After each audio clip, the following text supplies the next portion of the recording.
I call this meeting of the Comal Independent School District to order. Let the record show that a quorum of board members is present, that this meeting has been duly called, and that notice of this meeting has been posted in accordance with the Texas Open Meetings Act, Texas Government Code, Chapter 551. Good evening, everybody. We will begin our meeting like we do every meeting and workshop. We will begin with asking Mrs. Ross to lead us in a word of prayer and our pledges.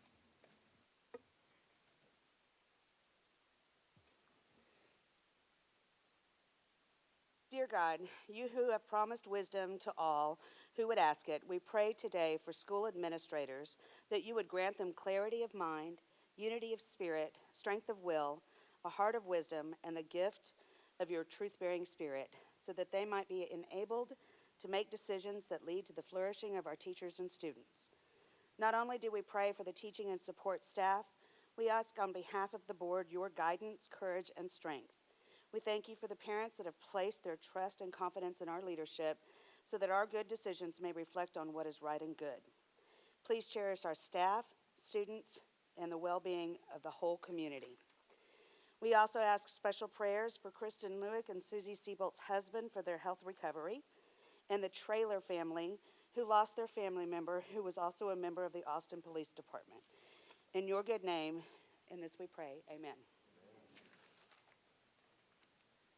I pledge allegiance to the flag of the United States of America.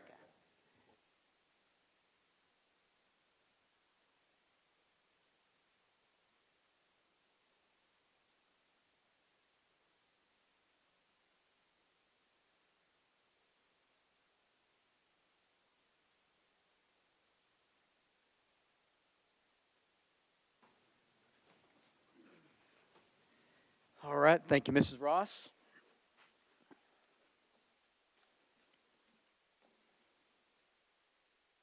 Okay, next we will do public comment and audience participation, in which we have one person this evening.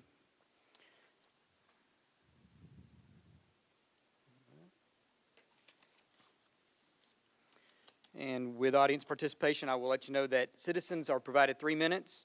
The board will not deliberate or decide regarding any subject that is not included on our board agenda for tonight's meeting. And if an issue mentioned is listed on tonight's agenda, the board will defer discussion until that appropriate time during the meeting. So, Mrs. Candace Martinez, please come on up. You will be given 3 minutes. And topic is safety and mask.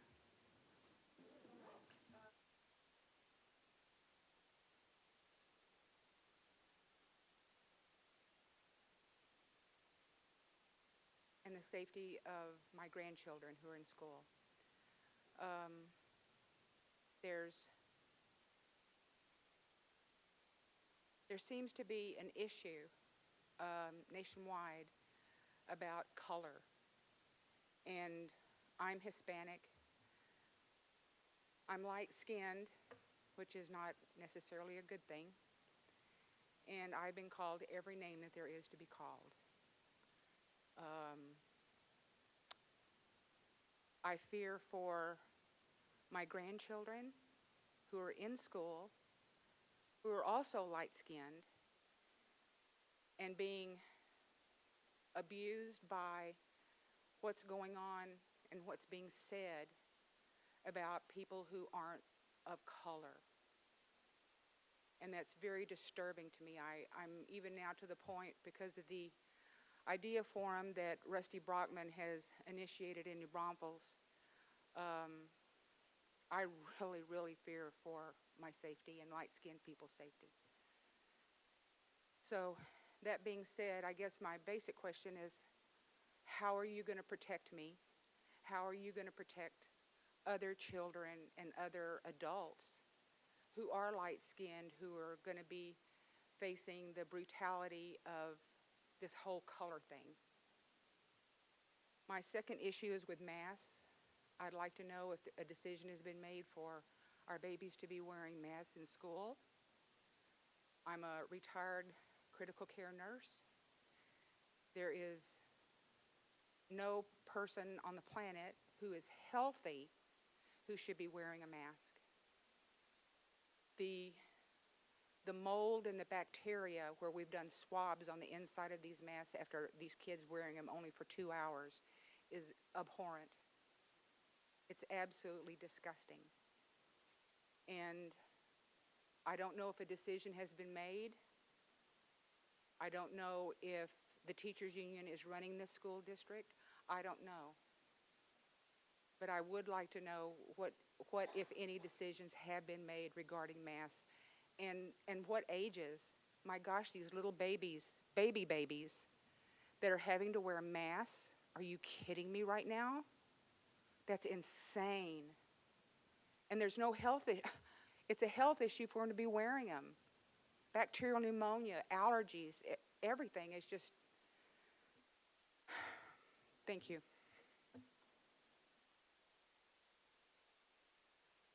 Thank you, Mrs. Martinez. And just for clarification, too, with audience participation, the presiding officer, which is myself, the president, can direct to the speaker appropriate things out there. And I just will let you know, Mrs. Martinez, that neither of these are on our agenda this evening, but I will tell you that we are monitoring everything. We do have safety and security plan out there in place. Safety and security was supposed to meet last week, and it got delayed, I think. But we're still monitoring everything as we move forward to opening our schools, okay? And again, with the preparation for opening August 24th, we will definitely communicate out to the community and the parents, grandparents, everybody out there, what the plan is going forward, okay?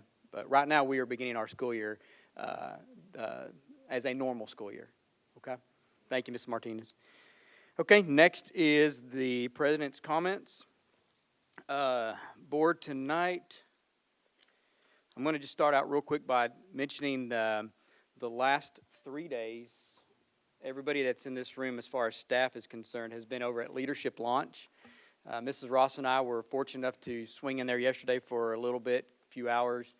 Some really good excitement, I felt, in the room about getting back to school, and a lot of talk about a normal school year, if that's what we're going to call it, or the new normal. We'll tell you that some of the information that was shared was very exciting to know where we're at in comparison with other school districts, not only in our immediate area, but also across the state. I'm going to tell you, you all will be given some of this information here in a little bit, but everything that we've talked about over the course of the last 15, 16 months, these folks out there with this guy's leadership, they get it done. And rock stars. And I have said at Comal U 2 weeks ago, and I said it yesterday, and anytime that I've told everybody here, I said anytime you see any one of us board trustees, if you get tired of hearing the word thank you, sorry, because we're going to continually tell you thank you for the work that you did, making sure that our students were allowed the opportunity and the parents the choice to send their kids to school in a safe environment through a pandemic. And you will see results here in a little bit, too, that downward spiral that we were all concerned about sure did not take place within Comal Independent School District. And we just could not be more proud of each and every one of you in this room that worked your tails off for the last 16 months to make sure it could happen. Again, from the custodian staff also that's not in this room, but I know Mr. DeWaters is in here. Your staff, just phenomenal job everywhere, everybody, every campus. So Leadership Launch happened. We got Comal U again in next week. Wow, the summer's over, and then we'll be back in school. So, but again, just thank you again on behalf of the entire board. And I know you've heard many thanks from all of us up here, but we're going to continually tell you that because it's true and we mean it. So thank you all for that. And Leadership Launch going, good job there. And last night was the coaches meeting. I wanted to be there, but Mr. Kim asked I would not be there because he was afraid I'd talk about TRE and teacher pay. So I stayed home. But, yeah, anyway. I did see Mr. Martinez. Coach Martinez was up there, and I guess you talked for me, right? Awesome. Very good. Very good. And we are definitely looking forward to a presentation, if you will, with Coach Martinez and a couple other coaches that are here to talk to us here in just a little bit. Also in the President's comments tonight, we will, if you all will look, I know you opened Board Book and you've seen the board agenda calendar for this upcoming school year. Um, the thing that we've always tried to do is always be very mindful that we all have families first. And it's not just the 7 of us, 8 of us that sit up on this dais, but it's also considerate of everybody with the staff too. So I'm going to start this show by saying I have one problem with this timeline, and it's Thursday, June the 9th for a board workshop.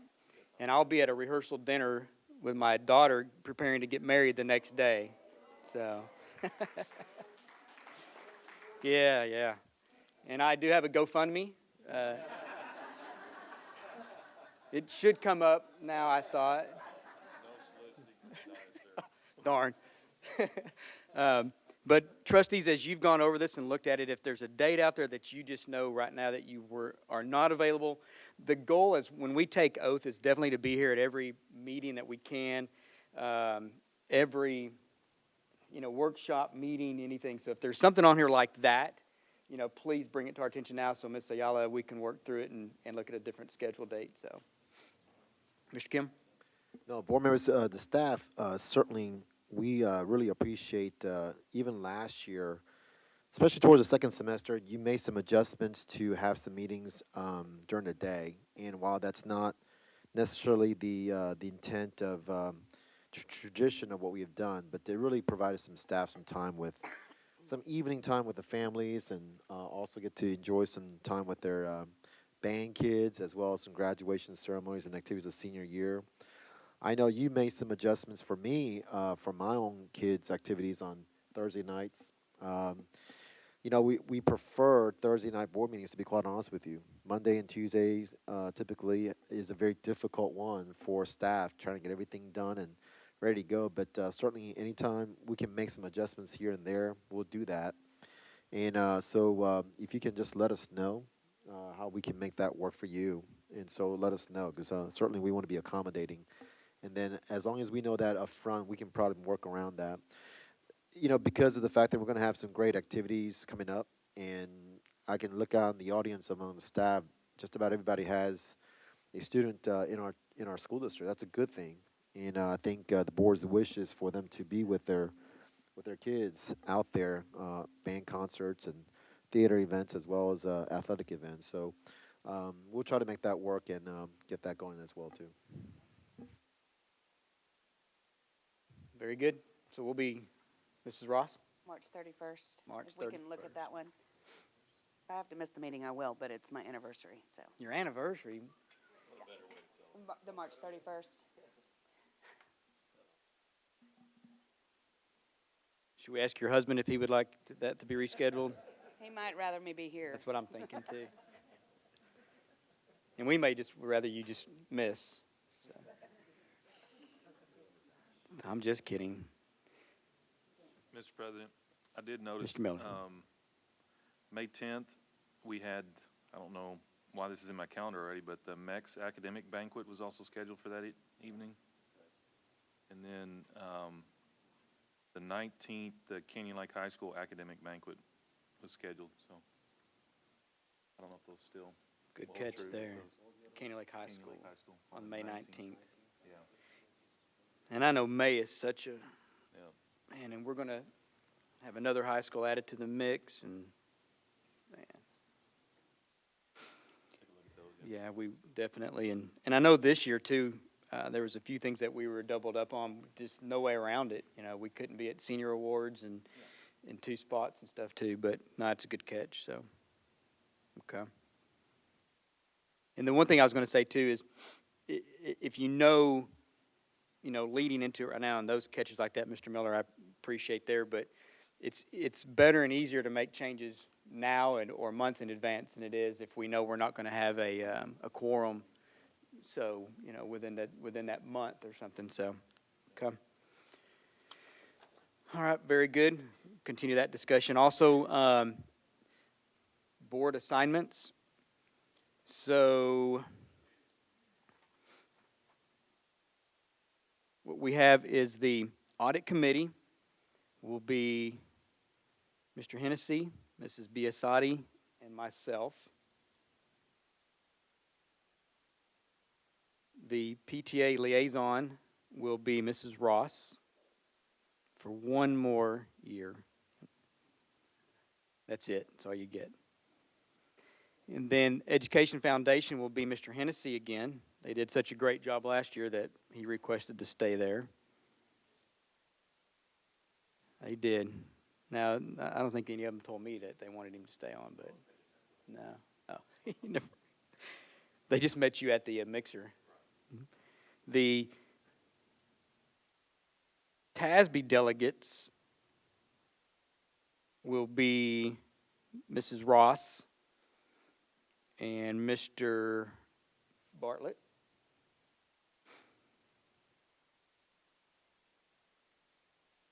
The legislative committee will also be the same, Mrs. Ross, Mr. Bartlett. School safety will be Mr. Miller and Mr. Garner.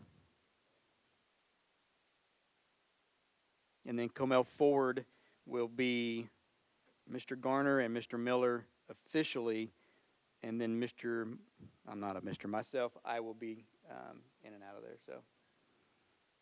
And that should do it. And then I'm not a Mr. And then we'll definitely do we will have action in a little bit on the TASB delegates for the delegate and alternate, okay? And again, that would be, on a motion, would be the same order, Mrs. Ross and then Mr. Bartlett as the alternate, okay? Everybody good with that? Thank you. Okay, so then we will get into the true meeting part here, and next under Superintendent Reports and Board Information will be TASB Update 116, first reading, Mr. Maese.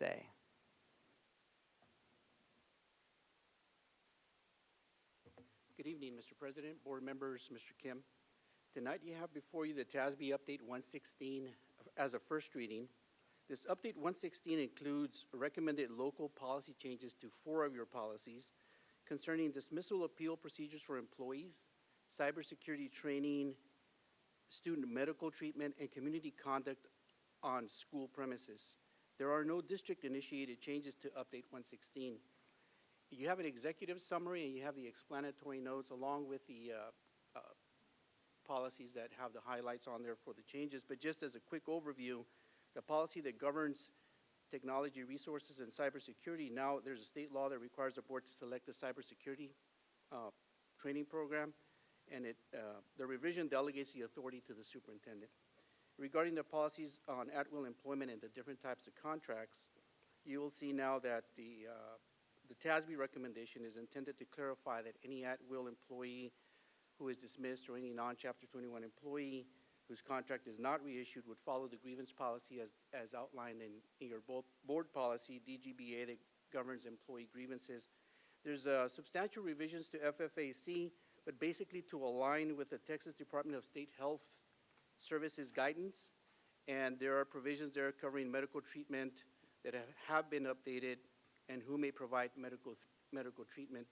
And last but not least, there's a change to your policy on conduct on school premises, basically specifying that a person who's filing a complaint regarding refusal of entry or ejection from property shall be permitted to address the board within 90 days, calendar days, and that's the new change, it's calendar days, unless the complaint is resolved before it comes before the board. This is the first reading. It will be presented as a second reading at a duly called board meeting. That concludes my presentation. I turn it back over to you. Thank you, Mr. Maese. Board members, any questions or clarification? Mr. Miller? Yeah, Mr. Maese, on just looking real quick at these and the way that you outline and show us the changes, very much appreciated for sure. In FFAC with the medication, it states that the superintendent shall designate employees as to who could administer. Should we further define that and say superintendent or designee? Because it's the way it reads to me, it reads that Mr. Kim's going to have to designate every single employee at every campus as to who's going to administer medication, and it seems awful burdensome for that. So I don't know. Just take a look at it. That's the first reading. Yeah, take a look and bring it back to you. Yeah, see what you think. But I think if you just put superintendent or designee, it may No, it's free up yeah, something. no, that's a great catch as well. Again, so once again, that's typical in language or designee. Yeah. Typically, on that situation, there, Ms. Miller and board members, that would be obviously our RNs at our Right. campuses. That would So make more sense, yeah. we have 30, of course, 33 now. So And and it may then be that you can do just a blanket, all the RNs, I don't right, know, but and I just so thought I'd bring it up. right, and really, it goes through now, of course, through Ruby Mosley actually in that process with Kelly Brooks. So that will be actually the ones who will be actually authorizing that. So maybe that could be the language there, in terms of designee there as a broad. We'll follow up and we'll bring some recommended language. for a Okay, second thank you, reading. thank you, Mr. Miller. You good? Mr. Hennessy? Thank you, Mr. President. Mr. Maese, in regard to DCD and DCE, regarding the change of the grievance process, do we not currently follow that grievance process? It just clarifies it and puts it in policy so that if there's any question on it, then employees know what the process is. Okay. Thank you, sir. Thank you. Thank you. Okay. Thank you, Mr. Maese. Sure. All right, next will be emergency purchase notification, Mrs. Catherine Yonda, who I know is feeling some disappointment in our silver medal winning Olympic softball team. We wanted gold, but I'm very proud of our silver medal in softball. So, Kat Osterman is the greatest softball player ever, amen. and I'll a second dear that. friend of mine. So, now that we got that out of the way, good evening, Mr. President, Mr. Kim, members of the board. I just keep coming back with more about spec, so I apologize in advance for that, but it's like the further we get along, we keep finding these little things, and then when facilities comes to me with the proposal and it's $54,000, I say, oh, we have to take this one to the board. So we have moved forward. Obviously, the intercom system ended up being not salvageable, so we have now included it within that scope of work, and yes, it tips the scale at $54,504. It is included under a TASB buy board contract, so as far as competitive procurement is involved, we have met all the legalities of it, but we do want to report this to the board. So if you have any questions about that, I'll be happy to answer them. Thank you, Mrs. Yonda. Board? Okay. Thank you. Very good. Thank you, ma'am. Next will be Bond 2021, Mr. Steve Stanford.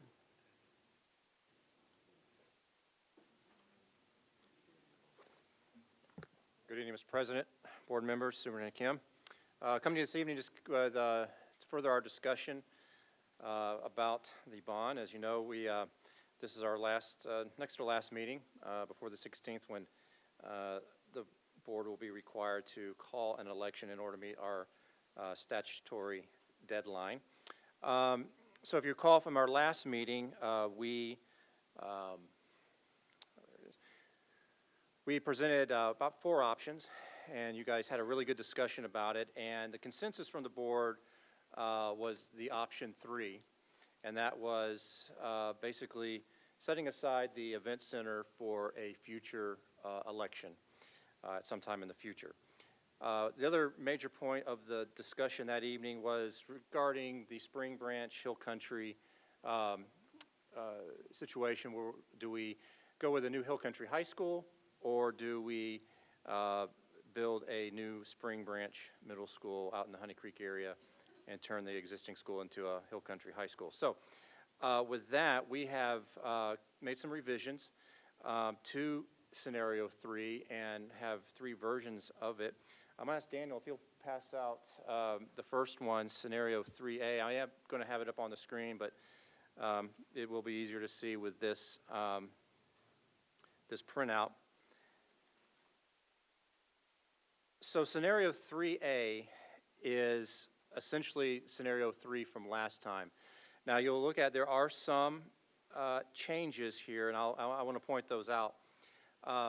If you recall back last year when we were going through this process, as you know, we have to go through the different propositions now. We just can't have everything lumped into one lump bond proposition. We have to divide it out based on the type of project it is. When we went through this last time, the Attorney General's office was treating athletic facilities, they called them recreational facilities. And basically, if it was anything to do with any type of sports, they were considering a recreational facility and said that had to be in a separate proposition. It could not be in the, what we typically call the general proposition, Prop A, where most of the projects fall. We met with our attorney, our bond attorney, and he's been in communication with the Attorney General's office, and they've kind of loosened up on that a little bit. And so he is currently in the process. We should be hearing back from him at any time now. But what he basically said, those recreational facilities or those athletic facilities that do not have a stadium capacity of 1,000 seats or more, the AG is now looking at those being projects that can go under the general proposition. So as you look at this, if this 3A, you see that Prop B, which had all of those propositions, or all those projects, excuse me, they are now moved over into A. And if the Attorney General does approve that, then that was what we will be presenting to you on the 16th of August. Regarding Proposition B now, we have added an additional project to that. It's the Davenport High School expansion of the stadium capacity. And as we looked at this, we thought that, again, you know, we've been talking about equity, and that's been a major theme, if you will, as we've been talking about these existing facilities, and that as we're bringing up the capacity at Canyon Lake High School, that we also do at the same time at Davenport High School. And so that's why you see that there. Now you see there is a price difference there, and there's more work to do on the press box, the elevator and restrooms there at Canyon Lake, as well as a new ticketing facility. So that's why there is a difference in those two price structures. So those are the major differences that we have right now. I do want to point out that if the Attorney General were to come back and say, no, you need to have those recreational or athletic facilities in a separate prop, we will have to break out the Canyon Lake High School and Davenport High School stadiums apart from those. We previously had those combined with the athletic facilities, and they should not have been in there. He pointed that out to us, that an athletic facility with seating over 1,000 or more does have to be in its own proposition. So, but right now we're pretty confident that it's going to be able to stay in A. So with that, Daniel, if you'll pass out B and C, if you don't mind. B and C are going to be pretty much the same as each of these.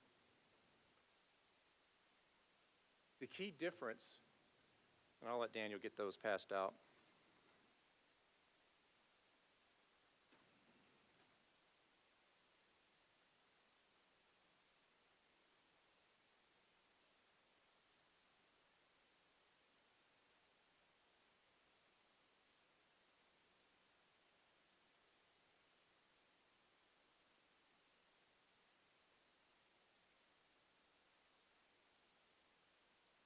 So scenario 3B is where we put in funding for a hill country replacement. And so you see that there on Proposition A, the third item down, for $46 million. That's all right. And then we added $6 million for the acquisition of land for that school.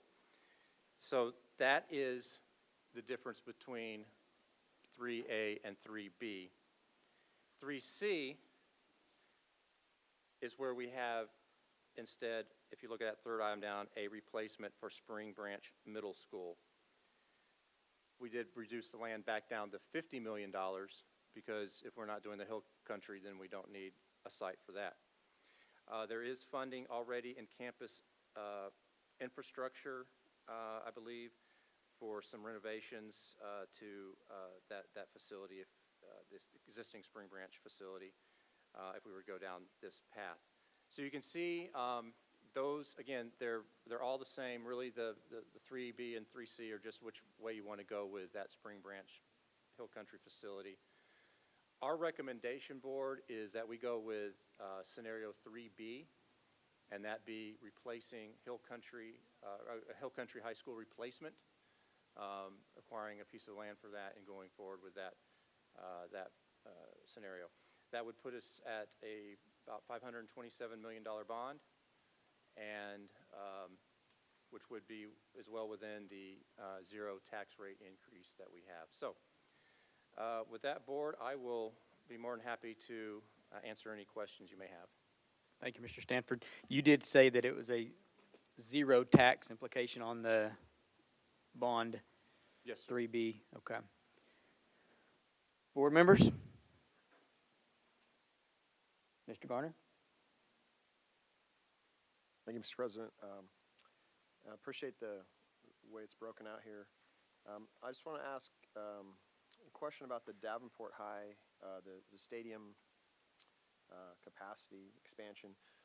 Is that something that, I mean, I understand the rationale for doing it now, but you know, we know that we're going to have to do bonds pretty regularly as we grow. So is that something that we absolutely have to do now, or could we do it in 2 years from now? Go ahead, Mr. Stanford. Certainly, that is something that, you know, as you know, we do have projects coming down the line. I think, you know, we deal a lot with perception, and I think when those are our two 4A high schools, and I think bringing those up to standard, if our standard for that size school is going to be a 5,000 seat stadium, that bringing those up together at the same time, I think that would be, the community would appreciate that.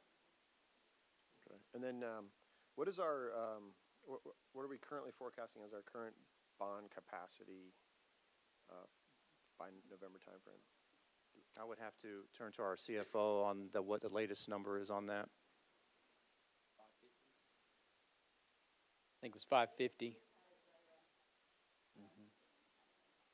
Okay.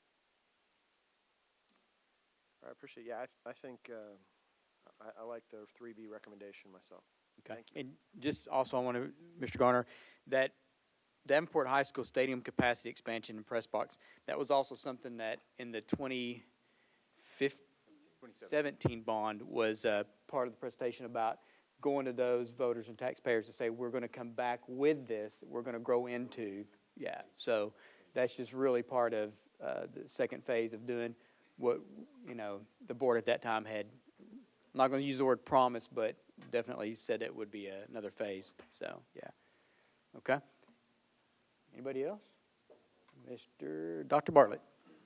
Can you elaborate a little bit more on what Proposition C involves, and what are those instructional types of things, and the networking infrastructure, and what all does that involve per school? Is Travis in here? Is he here this evening?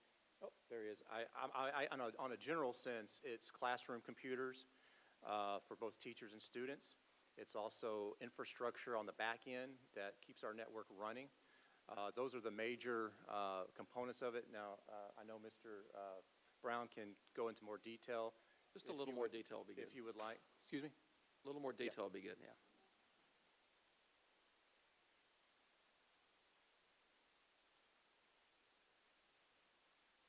Yes, sir. So your question was regarding the instructional technology, correct?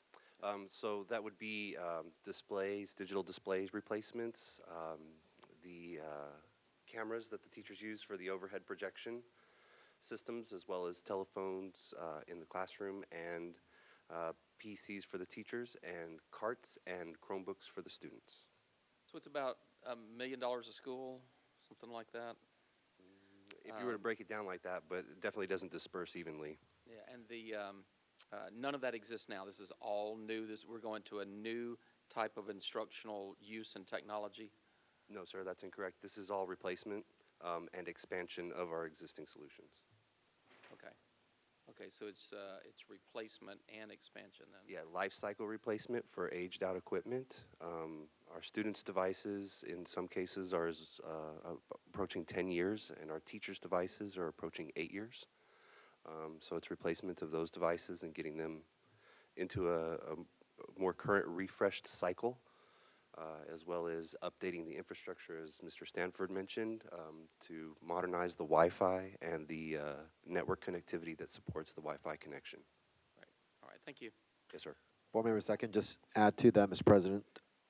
Board members, in 2015, the public was very kind and generous to us about, at that time, really a refresh that was not refreshed for many, many years back. In fact, our network data center at that time in 2015 was really antiquated and outdated. So we're able to, though, at that year with that successful bond initiative, we were able to put us on a schedule so that we didn't have to come back and ask for large dollars at the time that we did. So we've been doing that. Certainly, we pushed our devices to the maximum extent in many ways. So, for example, the current devices that teachers have, they can't download the latest software system, for example. It's just like your phone, unfortunately. If you have an old phone, you can't get the latest, however it is, because of the bandwidth or the memory. You're probably asking the wrong guy to speak about the technicalities of that situation, but certainly we were having a lot of difficulties with some of that. And it was well demonstrated probably last school year in some of those weaknesses that we've had in terms of what teachers are using there.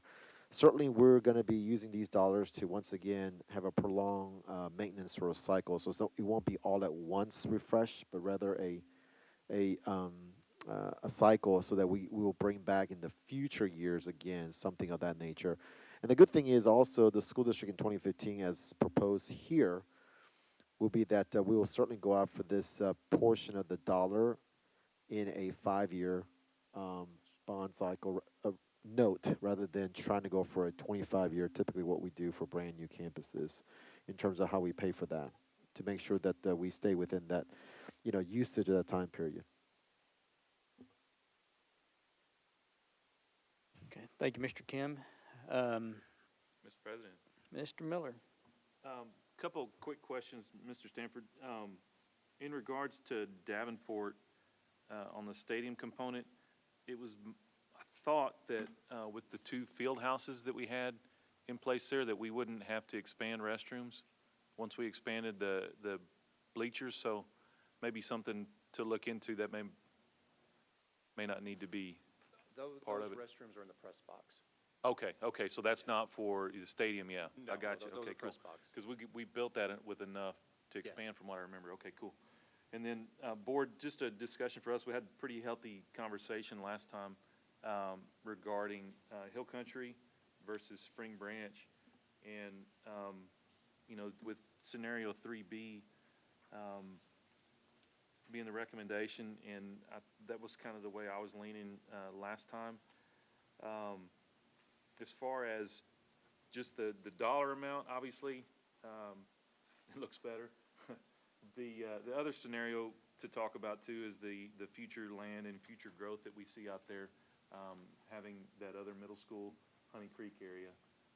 Just seems like this kind of plays out better for that side of the district, to place Hill Country in maybe a more centralized location, and then utilize Spring Branch as a middle school where it sits today, Honey Creek in the future, obviously middle school 8 being a little further south as well. So as we start laying all the puzzle pieces out, it still, today makes good sense in my mind. From a timeline perspective, Mr. Kim, if we're talking 2021, and then possibly a 2023 is kind of what we're talking about if we have to, based on growth. Is Hill Country going to need the space before that 2024, 2025 standpoint? I think that, certainly there's a construction timeline, land acquisition related to Hill Country replacement. Right. So timing of that is going to be very important, that we would like to get on the front side now. Certainly land prices are going up every time we wait. So we would like to get on the front side of that. I think that if we were to make that go, certainly the question mark is always about the enrollment growth at Spring Branch Middle School. Correct. And I think that if that were to exceed at some point here, that we think that we'll just get to that point of 2023 to get this thing opened up. Yeah. If the bond were to pass here in November. Okay. I think any other delay or future delay, we will have a crowded situation between the 2 campuses. Right. Which will necessitate some level of portables, accommodations, and something of that nature to make it work. Ultimately limit Hill Country too. That's right. And I think if you were to wait 2 more years after, because of 2023, right, then we're really missing the boat in terms of the capacity issue at those campuses. And we're very proud of the work that Hill Country has done. Academically, in 1 year, even during a pandemic year, they've outperformed some of even our own schools in some of the areas. So the academically, it's already shown to, proof of, in terms of concept, and its return of investment has been huge. And I think that in some sense, we will probably see more students apply for that campus with the right location that we're looking at, actually. Absolutely. Well, I think, whether you call it need or just parent, student want, desire, it's there. It's going to be high, and it's only going to grow as the word gets out. And I can imagine that, new location, more centralized, standalone, yeah. Yep. The demand will be there for it, no question. Board members, I just want to reiterate for all of us, just because of the fact that you've discussed this many times over in board meetings, many times, but I think this board recognizes the fact that you can no longer compete in the public education space like we used to 20 years ago, 10 years ago, maybe even 5 years ago. I think that parents are now looking for various different opportunities. And as a school district who has an opportunity here, we're trying to provide a portfolio of schools, different types of schools that our parents can choose within our school district and do not have to leave our school district boundaries. And I think you have recognized that over the last 8 or 9 years since I've been here. And I think that has provided some level of dividend for us, that our parents can choose within our school district of public school education what they contribute and as a value to our community. There are a lot of charters and different things out there now going up, and so far we've been able to take care of what we need to take care of for our parents here, and this is part of that. Absolutely. Absolutely. Well, board members, as I was looking through this and thinking about it, and I mentioned to Jason, as a person that grew up in the area, it's really neat to see the growth and the way the communities come together, and all the communities are kind of building their own traditions and doing their own things. And while we're all extremely conservative up here, bonds are the funding mechanism we have to keep up with growth at the end of the day. And while we're looking at a sizable bond, if we want to continue having a first-class experience, first-class education for the kiddos of this community so that they can grow up, contribute, and make the community even better, this is the kind of things we have to do. And as you look through this, there's not a single kid in this district that won't be impacted by this bond. And it's got to make every one of us proud, and it surely makes me proud of the work that this team has done to put this together, because there's not a single kid in this district that won't be impacted by this one. And it's extremely comprehensive. There's a tremendous amount of work that's gone through it, and I can tell you I'll be proud to raise my hand when it's time, because this is it's a good package. Very good. Thank you, Mr. Miller. Mrs. Ross. Thank you, Mr. President. I want to echo what Mr. Miller just said about every child being impacted by this. Looking through here, it's every school.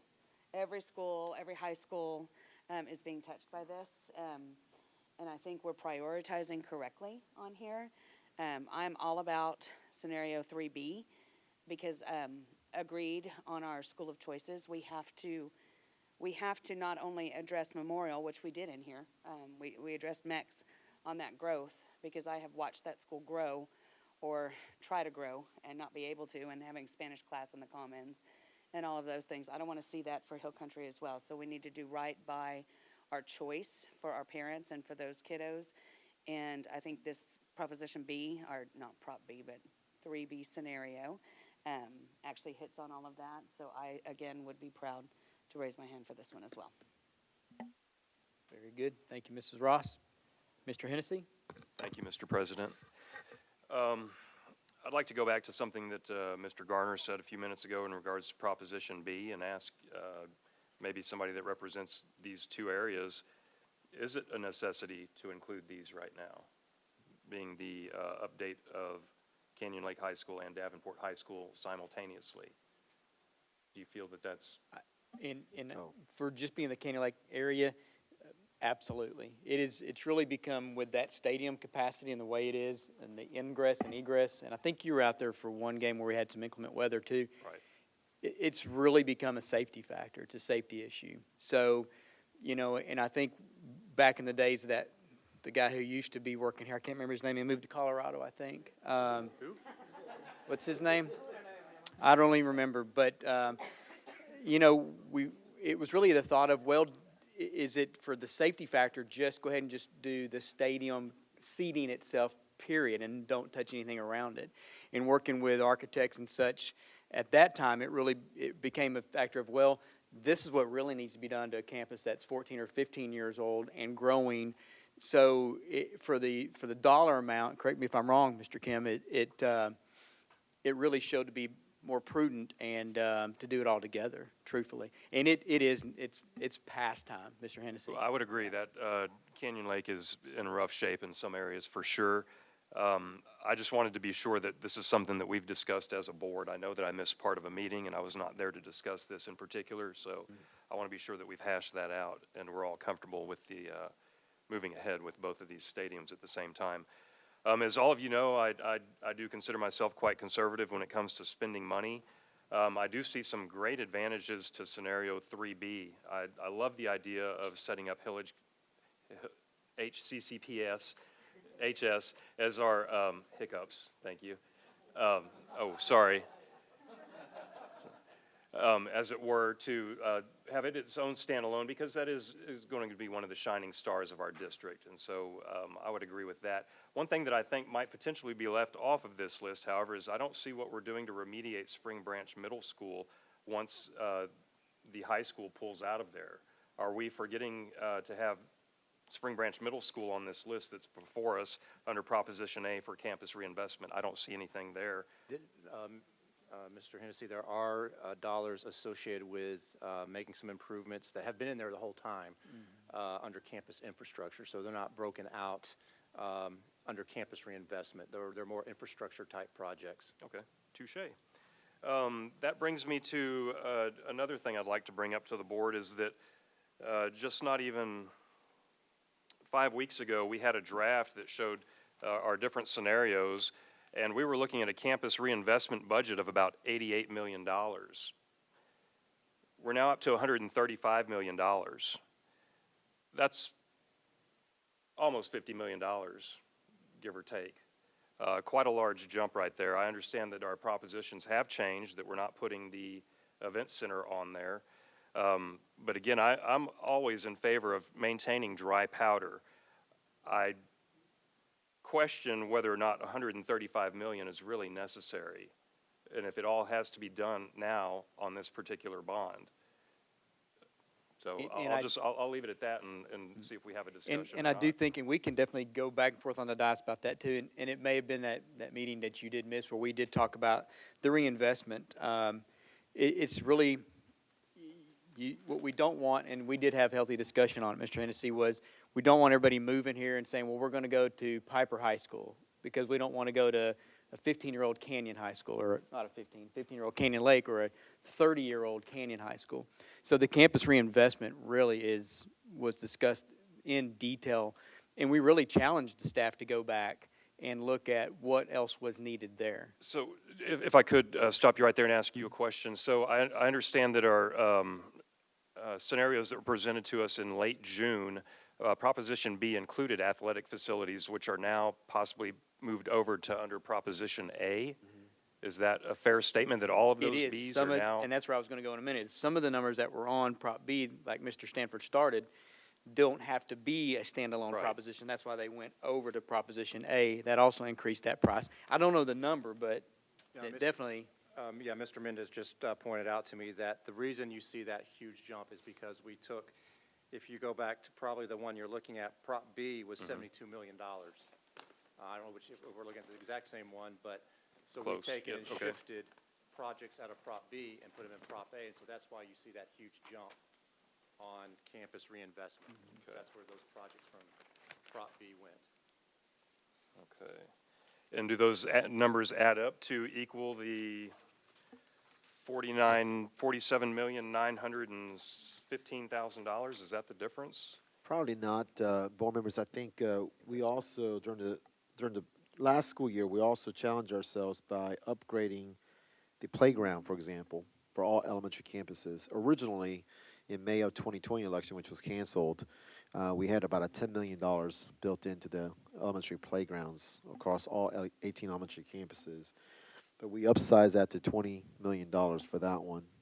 Once again, just to address conceptually, if we're going to do this right, let's really think about outdoor learning space rather than a playground. Yes. And so there are some modifications that we made last school year based upon, of course, just, what we felt last school year represented, and then perhaps what the future might hold for us in terms of our school district. And so there's been some adjustments here and there. So, but that's probably not the exact carryover. There's been some increases in that regard. There are some other areas that, we thought in the past that perhaps we would divide these into multiple different bonds, but in reality, the technical work, for example, of mitigating flooding issues, and then coming back and doing other things on top of that, we modeled out the cost of that situation in a future, let's say a 2023 bond, coming back and adding onto it. We thought that would be more prudent from a pricing perspective to go for that pricing now as opposed to, and there are some adjustments increase as a result of that on some of these items. Because in May of 2020, we thought about splitting these up. Who would have thought the pandemic would have existed, of course? And now we're looking at, of course, the issues of those things that certainly affects many of the reinvestment aspect of it. Because once we mitigate the water issue, for example, the flooding that occurs typically on the softball fields at Canyon High School, baseball diamond, and so forth, we can mitigate the cost of that, but then spend more money to come back and redo the whole surface. It's cheaper to kind of do it now altogether. So that's what we added on to this, and maybe there's a slight increase as a result of that. And I'm all for infrastructure, Yeah, I think the guy that was here that was mentioned, would certainly have always advocated for the infrastructure aspect of it. But when you do that, then when you had to come back and add more dollars later on in future bond to add the other stuff on top, it was prudent, I think, for us to do it now early because of the prices issues and get it all done instead of explain to the voters also that something later on is going to come, and not really understanding what that is as well too. So I think there's a lot that went into that discussion in that regard, and I think that the overriding, I think, the driver here is that because we're opening some brand new nice campuses, no doubt, that that some of our parents who live on this side of the district or other parts may not necessarily know what that is. So when you're voting for a large bond of this nature, to say that, hey, I'm not seeing any dollars here at all whatsoever. Understood. I think, once again, we really had a lot of challenges and a lot of thoughtful discussion about the reinvestment aspect of it. And that's what we're calling it, reinvestment in our existing campuses, to make sure that parents know that there's a value return to our existing campuses, which are functionally very well. And because of our geographic size, it's really hard to know what's going on in the other side of the school district in terms of these things, which are coming really nice to that community.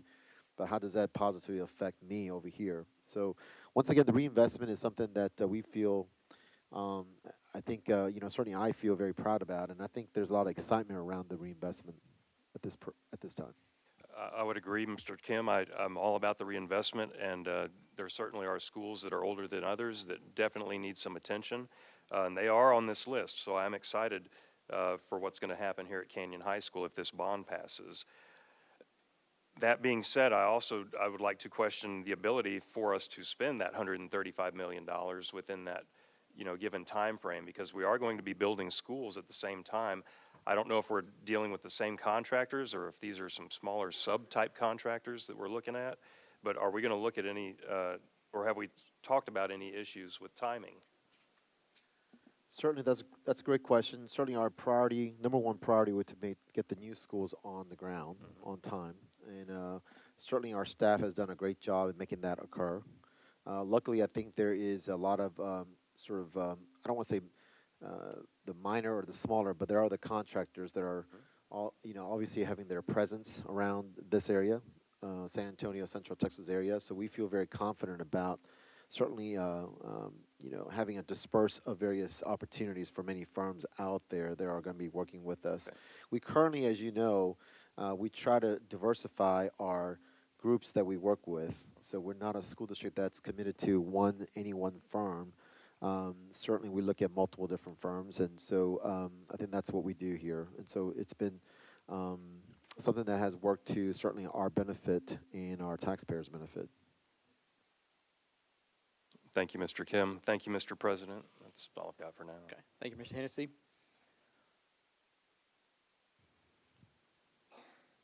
Looking back down the dice, everybody good? Staff recommendation of scenario 3B. So definitely something to think about, and what do we have, 17, 18 days? Mr. Hennessy, also, I can tell you that we can ask Mr. Stanford and staff to come up with a more comprehensive list if you would like to see the reinvestment part of it. Not necessarily, unless that list is already compiled.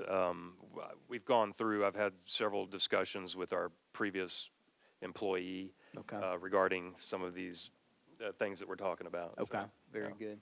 Okay, because again, board, just to remind everybody that August 16th is the day. So today is the 29th, I believe. So we're definitely there. So okay. Well, if nothing else, then Mr. Stanford, thank you very much, and we will Did he go through all of them? see you soon. I'm going to we're going to move. I'm going to ask that the next presentation will be on with Ms. Mandy Epley for the House Bill 547 homeschool student participation. We have a couple of, I'm not going to call Coach Martinez a special guest because he's been at a few meetings, but we've got Coach Wolfschramm and Coach Drum here that, let's go ahead and move this up so we can get them back to their respective communities and get them out of here, because I know they really don't want to sit around and watch paint dry. So. Good evening, Mr. President, board members, and Mr. Kim. Tonight I will be presenting the administration's recommendation regarding House Bill 547, along with our athletic director, Brian Martinez, and Amanda Wolf-Schramm, who serves as Smithson Valley High School's head softball coach and is a newly appointed Texas High School Coaches Association director for Region 8.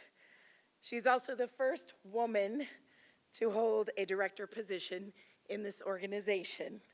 We want to recognize her. We also want to recognize Charlie Drum, who serves as Canyon Lake High School's athletic coordinator and head football coach. He is also a newly elected THSCA director for Region 8. This is the first time that Comal ISD has had two current coaches serving on the THSCA Board of Directors. We're proud to recognize their service to the coaches and students of our district and the state of Texas. Please stand.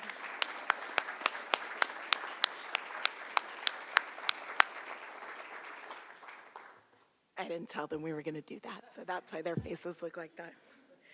During this presentation, they will be sharing their thoughts on House Bill 547.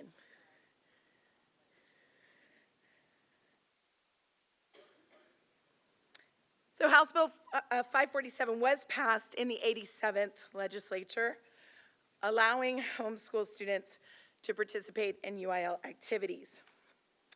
Schools may decide locally whether the schools will allow homeschool students to participate in UIL activities. In a late revision from UIL, schools opting to allow homeschool students to participate to be eligible in varsity competition in academics, music, and athletics for 2021-2022 must notify their DEC and UIL by August 1st. The late addition is that if schools were to decide to allow homeschoolers to participate after August 1st, those homeschool students would only be eligible for junior varsity competition. So before we go forward, I wanted to make sure that everyone was aware of what UIL events are. Oftentimes, people only recognize the sporting events, but we also have music events, Spirit, A+ academics, which is something the district has really emphasized in the last year with grades 2 through 8, and academics for 9 through 12. All of these would be eligible if we selected as a district to allow homeschoolers to participate. Key elements of the rule change is that they must live in the district's attendance zone. They must report on their own student performance. And in the first 6 weeks, they must provide a nationally recognized assessment to verify that the student is on grade level. There is a situation where if you are already in a homeschool league and continue to play for that league or participate in their activities, you would not be eligible for UIL participation.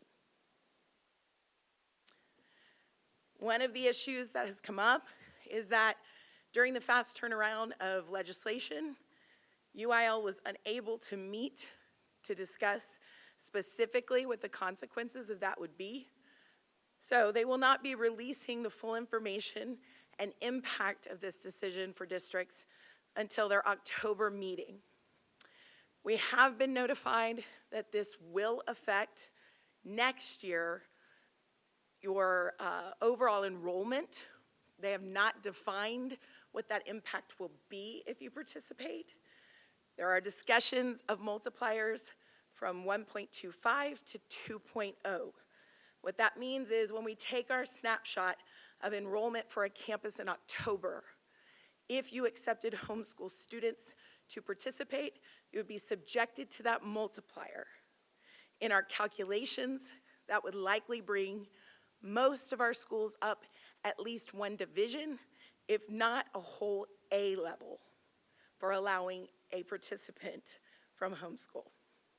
So I'd like to bring up our coaches to give you their ideas and thoughts on this particular bill.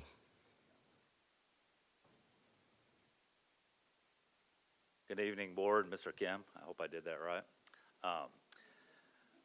Coach Wolf and I were privy to a bunch of meetings during the last coaches convention about a week and a half ago, and we were fortunate enough to talk to coaches across the state, you know, all the way from the Panhandle down to the Rio Grande Valley.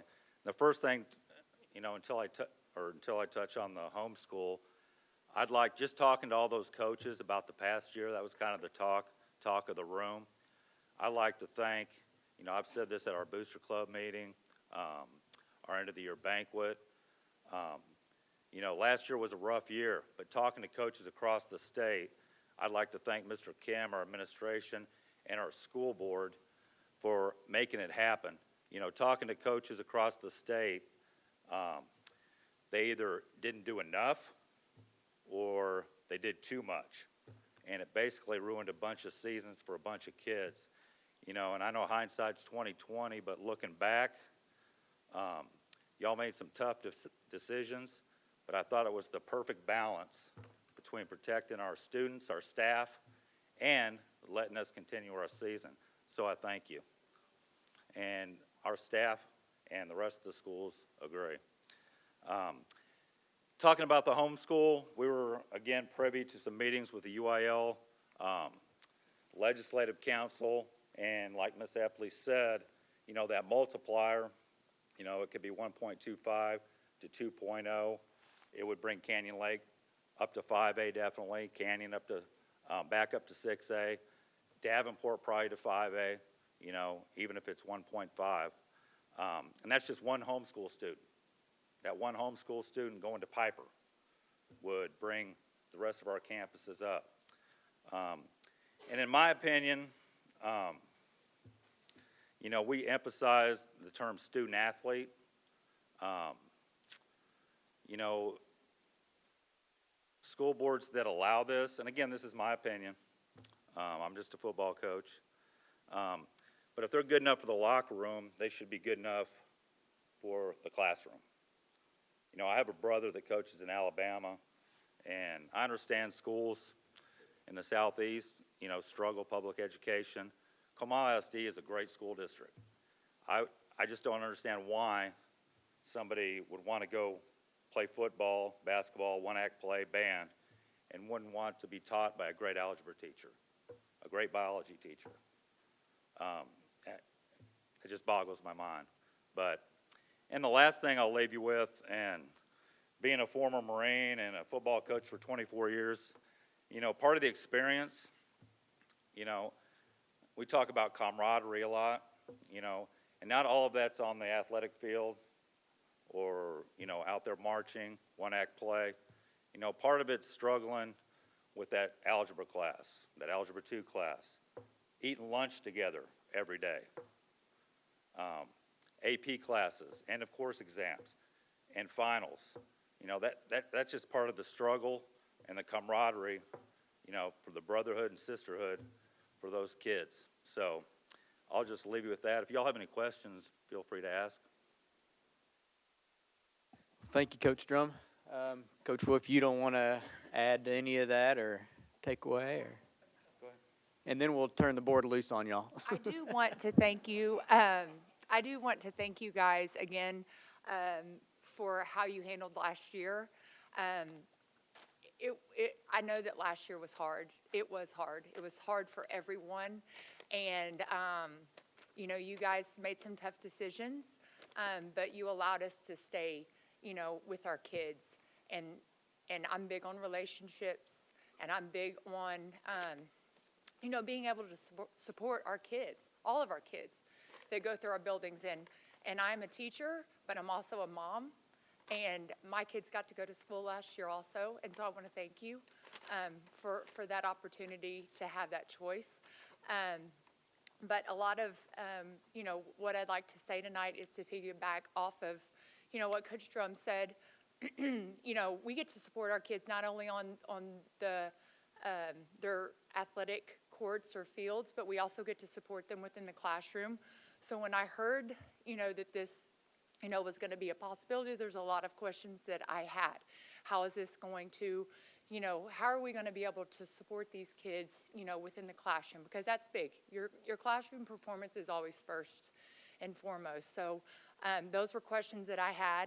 I also had questions in regards to how this is going to not only affect sports, but band and theater.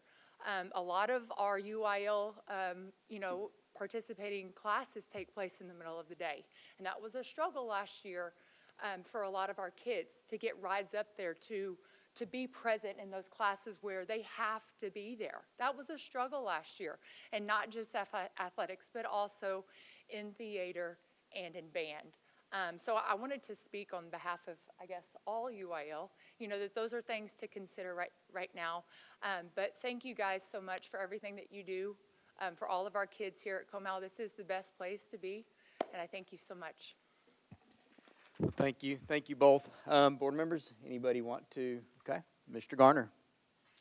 Thank you, Mr. President. And coaches, I really appreciate you being here. I think you have, you know, there's 8 pretty strong advocates for public education up here, so I think we would, you know, generally agree with you. I have a slightly different perspective, you know, coming from military background, and have lots of close friends in the military that have chosen homeschool for their kids for various reasons. And so, you know, my perspective is, you know, and I had emailed Mandy, and, you know, my concern was if we have folks that live in this area and they're taxpayers, you know, and now there's an opportunity for their kids to participate, that we should allow that. But I think the UIL is doing everything they can to block that. So any sort of multiplier, like even a 1.25, is frankly ridiculous, right? We know that it would be a handful of kids, maybe at most, to participate in any of the events. And so, you know, I certainly support that opportunity, but not if it's going to impact the entire district negatively, which this would absolutely do that with that multiplier. So, yeah, I would agree with the recommendation based on that. But I do think that we should, you know, certainly in the future, look for a way to allow this. You know, if we've got taxpayers in the district and they've chosen to homeschool their kids, but now the state said that they can participate in UIL, that we should, you know, find a way in the future, but certainly not at the detriment of the entire district with a ridiculous multiplier. So, but thank you very much. Thank you, Mr. Garner. Mrs. Ross. Thank you, Mr. President. I 100% agree with everything that Mr. Garner just said. I did homeschool one of my children, and having that opportunity would have been great had I chosen it. I didn't. There's other opportunities that homeschool parents have, at the detriment of the district. I agree that we need to not do that at this time, but I don't want to ignore it. I want to watch it, see what happens, and see what UIL and see what legislators say, and see what happens, and maybe revisit that and kind of take a look and vet it a little bit more. So I don't want to just shut the door on it right now, because they are taxpayers, they are children in our community, and if there is a way to do that positively for all, then I think we do need to look at that. But right now, I'm in agreement to wait on that. And Thank you, Ms. Mrs. Ross. UIL has let us know that this will be something that is an opt-in annually, as it is currently set up. And, yeah, you're on the legislative committee too, so you'll be keeping a very close eye on it. Mr. Hennessy? Thank you, Mr. President. I would like to say that I do agree that there are kids out there who are taxpayers who are not coming to public school. I would say that the reason that we have band, the reason that we have football, the reason that we have theater, the reason that we have all of these things is to get kids to come and show up to school. You come to school, you get the benefit of all these extra add-ons. You don't come to school, you don't get it. I'm sorry. That's the reason we have this stuff, is to get kids that aren't interested in academics to show up, so we can touch them in a educational way. Otherwise, without this stuff, they may not be showing up. So I know that the TEA, I believe, has recommended, or TASB, that we maybe hold off for a year to kind of let things settle out, since regulations are not complete and everything's not in black and white. But I would just like to remind the board that, or let you know that I believe these add-ons are for kids that show up and walk through those doors. So I would be against allowing anybody that doesn't show up to participate in these UIL activities.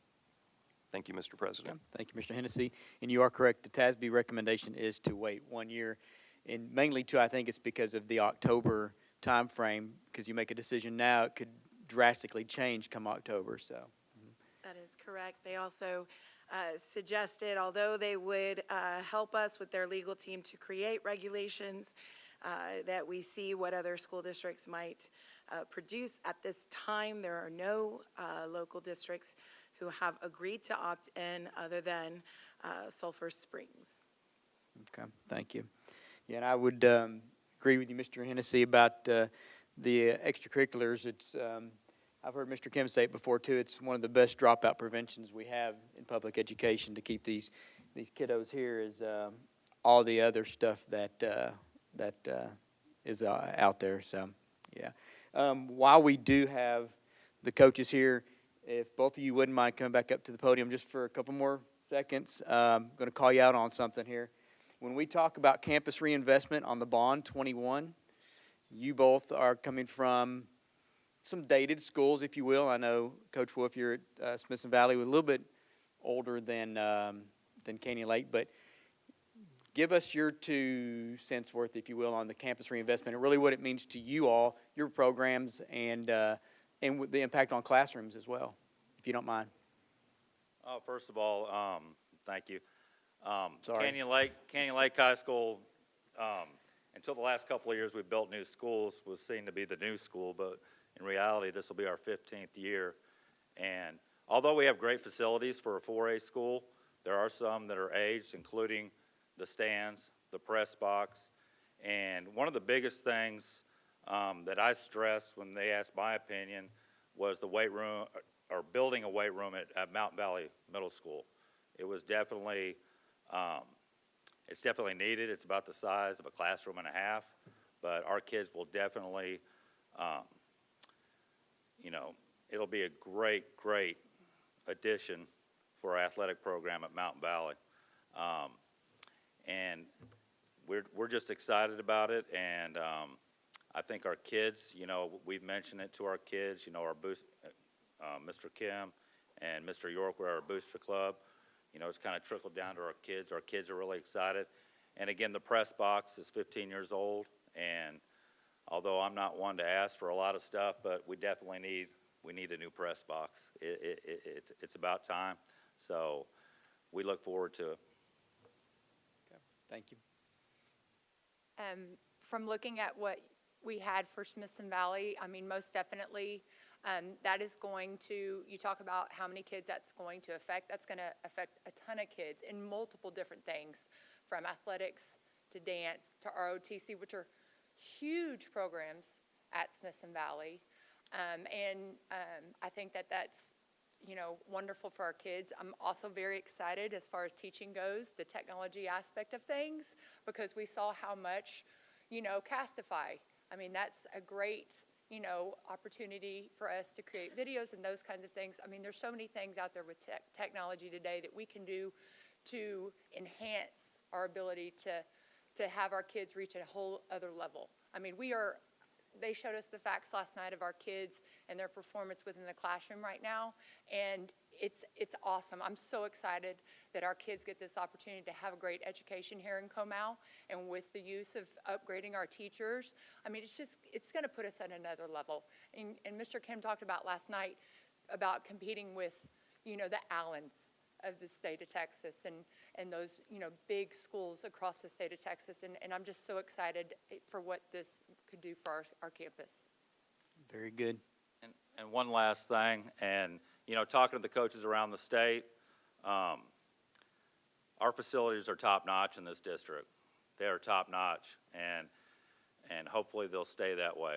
So right now, you know, the talk of Comal ISD, DFW, we have great facilities, great schools, and I think this bond will continue that dialogue across the state. So Absolutely. Very good. Well, I apologize for putting you two on the spot for there, but hey, it just kind of tied in, you know? And maybe that's why I moved it up, not to get y'all home sooner. I'm just kidding. Okay. Nothing else on the dice for the House Bill 547. So thank y'all. And again, we're extremely proud of you two being representing Comal ISD on the Texas High School Coach Association too. So thank you all for doing that as well, okay? All right. Thank you, Ms. Zeppeli. All right. Next, we will go back to the Maximize Academic Performance, the Learning Recovery Plan, and that will be Mr. Kim. Board members, we're pretty excited to kind of bring you this information to you. I'm going to ask Karina Merkel and Heather Wobler, who are standing in for Kristen Lewick. We're pretty excited. We've been working on this. The staff has been working on this for some time, certainly working with our principals as well too. So I'm going to just turn it over to these two young ladies to give us the plan. Thanks. Good evening, Mr. President, Mr. Kim, Board of Trustees. Tonight, administration would like to share some information about the district's Learning Recovery Plan for the 2021-22 school year.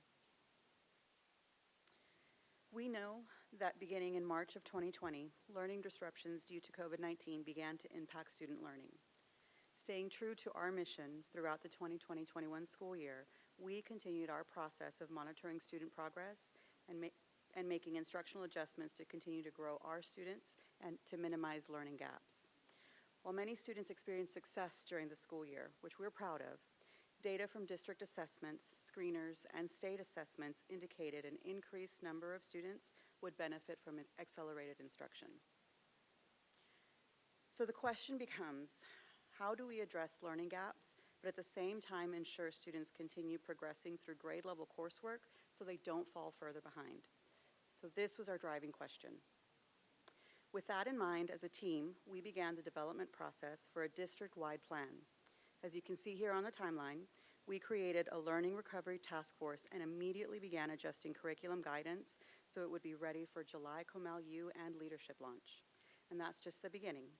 We will be providing just-in-time support and training throughout the school year.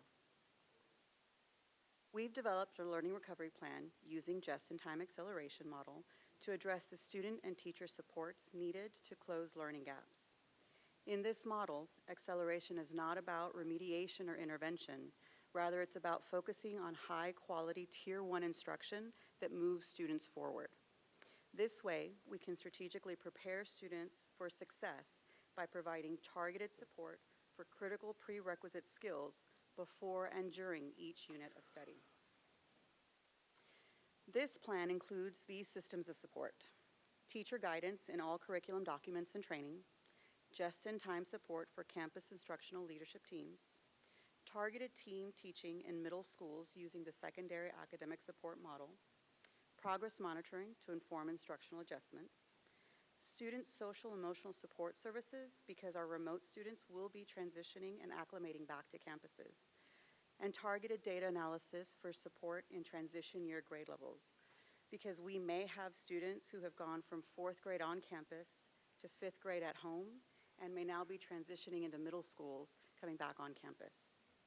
So to continue maximizing academic performance, we knew that creating a systematic process to address learning recovery would create the best outcomes for students while supporting our teachers and instructional leaders.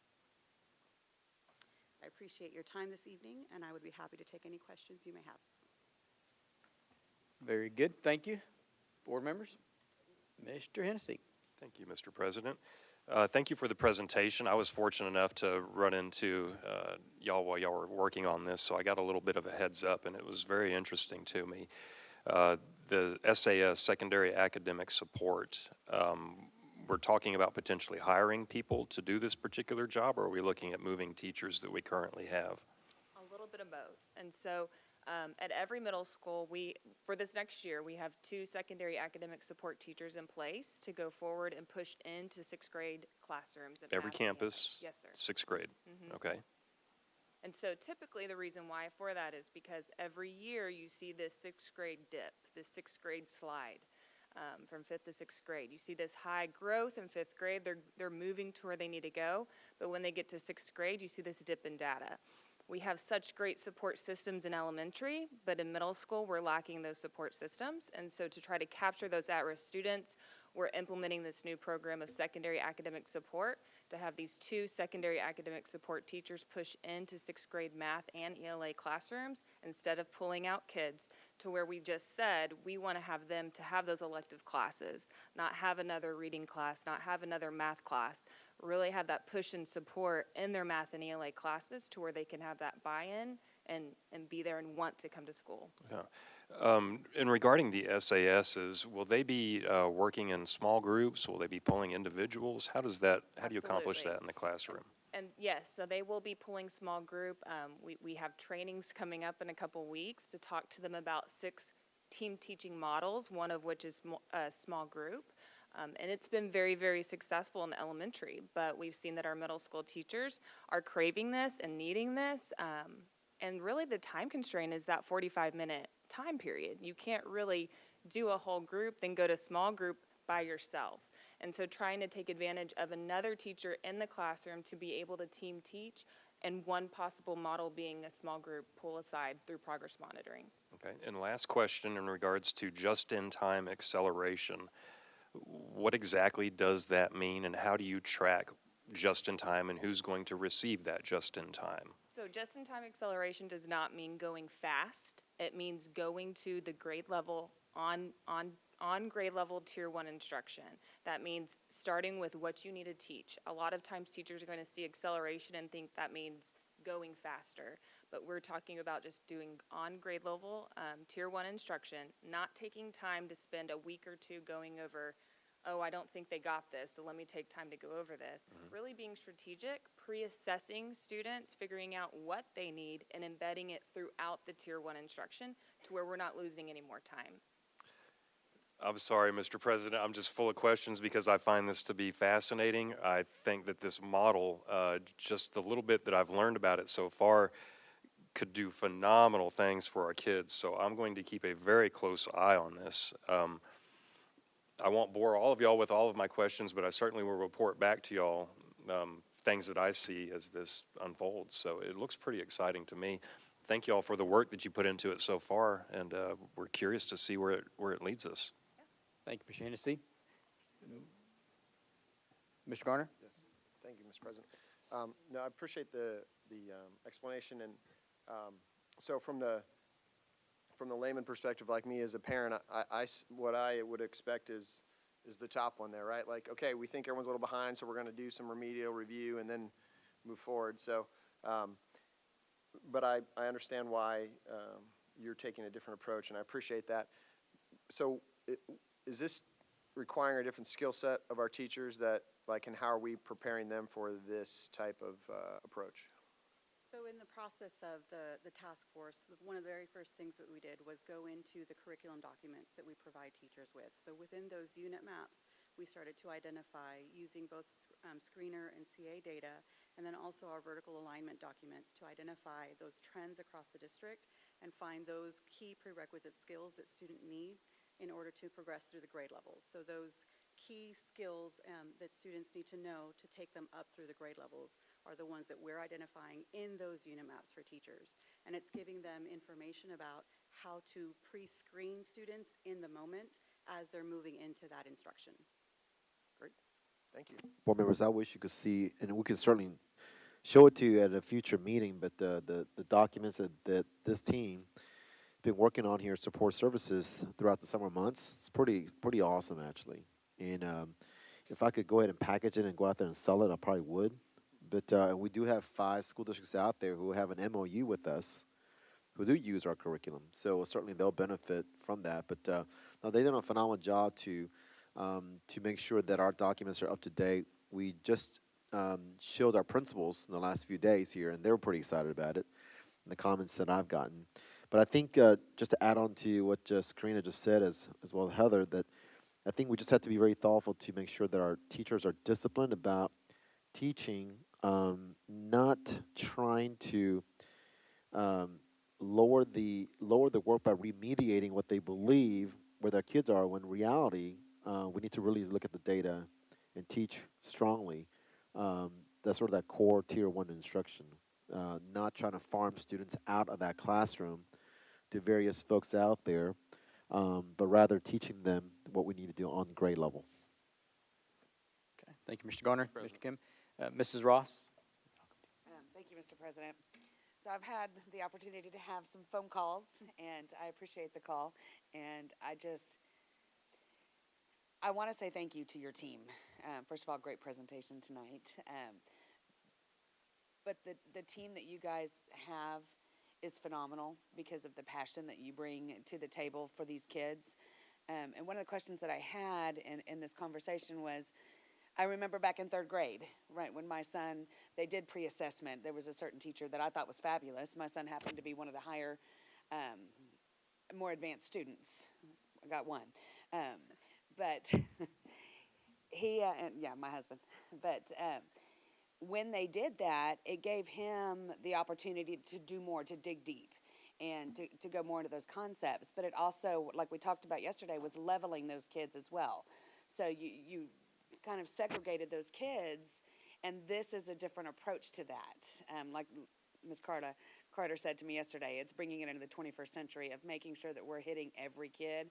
We're not leaving anybody behind, and we're not taking somebody too much forward. And I think this approach that you guys are doing is amazing, and I look forward to seeing how this works with those learning gaps and how we can bring everybody to where they need to be without segregation on where they are at. So thank you. Thank you. Good job. Thank you, Mrs. Ross. Dr. Bartlett? So I just wanted a question regarding targeting. If you look at, if you will, the horizontals of where we're identifying bigger gaps, like, math versus English versus science, and then cross that with the verticals of grade year, have we been able to determine where are those areas that if you cross that, we have the biggest problems? And then when you target those specifics, what are you specifically going to do once you have that horizontal and vertical targeted? So yes, we have identified, again, across trends from data, historically, where we see opportunities for more growth with our students. And then also those skills that we want to make sure that we target, because they will continue throughout the grade levels. It'll lead, especially like in math. We want to know, for example, in 5th grade, students need to know how to add and subtract positive whole numbers fluently. That is a skill that begins in the 3rd grade. So for a student who may have had a misstep in 4th grade or may have been remote during that 4th grade year, we need to make sure that we're able to bring in that information as they're now moving forward in the grade levels. So we've identified those prerequisite skills for our teachers to make sure that we're able to pre-screen those things with our students and be able to give that instruction in time for them to move forward on the grade level content. And I guess just slightly differently, for example, if you've identified that the worst situation is we have a 27% drop in science in grade 7, once you know that, how do you go in and target to fix that problem instead of just kind of addressing it globally? I think you're looking at me there, Dr. I was Bartlett, looking so. at you because you look like you wanted to say something. No, you know, I was stuck still on your graph. And the funny thing is, interesting, ironically, we, in fact, our exercise yesterday, the whole day with the principal teams at our campuses was this graph that exactly determined exactly what you just said. Looking at our achievement as well as our progress. And our principals got to do a little exercise of identifying each of the quadrant areas, to your point, of where we are. And then really looking at not only that, but the confluence of how we need to look at our teacher quality issues and then matching that up. And all of that comes to us as part of that discussion in what we call the CTC process, or the Collaborative Teacher Cycle process, which is really a great meeting of teachers about instruction design. Because that's where it has to begin in terms of that. The ownership has to be at that level, not at my level. Certainly we can provide all the materials and the environment and the support that we need, and folks that are speaking here tonight are providing that. So that discussion needs to occur, and that's the ownership that we want them to have. And luckily we have a great accountability department as well as a resource that we're providing them, as well as campus instructional leaders, the CIC positions, which many of you know that position is very vital to our success in our school district. They really lead that discussion with the principals. So all of that comes together. So this is not just a one-off event, but really it's a coordinated event of multiple systems we have in our school district. And I think to a certain degree, while the pandemic has certainly shown some weaknesses in terms of what we've done last school year, but at the same time, the basis of that foundation has been really solid enough for us to go ahead and actually perform in some areas surprisingly well, even last school year. And so, and we recognize those principals the other day as well, too, for doing some of that work. What we want to do is now just continue to put more support around that. Certainly recognize the fact that we have some new teachers that we've hired on in some areas, and to make sure that they are onboarded well to this degree, as well as really identifying those targeted areas, to your point. And I think that is really reflected in the curriculum document that's been worked on this summer. Thank you, Mr. Kim. Thank you, Dr. Bartlett. Mr. Kim. Mr. Hennessy. Thank you, Mr. York. One thing that we haven't talked about is we're looking at 14 teachers potentially, 2 at each campus, 6th grade. Would that be correct? So 14 teachers that will be either new hiring or transferring over, having to still have those holes filled. So we're talking about 14 teachers, and perhaps you could tell us where that money will come from. And yeah, I guess the funding is really what I'm most concerned about. And so, go ahead. No, go ahead, Heather. Okay. So right now, this last year we had math strategies and reading strategies classes. Those were typically classes for intervention for students with reading difficulties and math difficulties. We didn't see much impact with our math strategies classes, and so we decided to collapse those positions and let the principal decide how to restructure that position for math intervention, which would be the secondary academic support math teacher. So that's where that funding went for that teacher. That leaves us 7 more teachers to fund with. And so with using ESSER funds, we are funding them for capturing at-risk students at that 6th grade level. So the ESSER funds, which is the federal dollars. Right. And certainly Ms. Hermish can talk a little bit more detail about that if wish. But certainly that has a 2-3 years out in terms of this. So we're leveraging those dollars towards this support and this advocacy from the instructional side.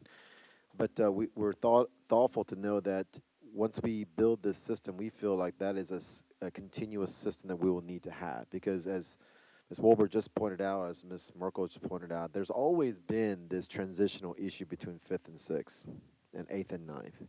So this is something that we're trying to work with at the 6th grade cohort. Certainly we would like to then upgrade to the 9th grade issue as well, too, eventually down the road. But that transition year is tough for all sorts of issues. So half of these are ESSER-funded positions, and potentially in a few years, the ESSER funding may disappear. It will, and we'll according just to incorporate those teachers into our growth.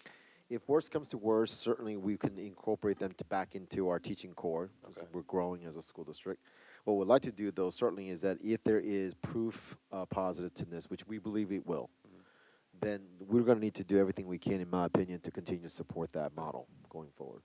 Sounds good. Thank you very much. Very good. Thank you again, Mr. Hennessy. All right, very good. Thank you, ladies, Mrs. Wolber and Merkel. We appreciate y'all stepping up and giving us that presentation this evening. Good job. Okay, next we will go to, looks like 2021 STAR and EOC performance update. Mrs. Courtney Witherall. All right. That's okay. I think it's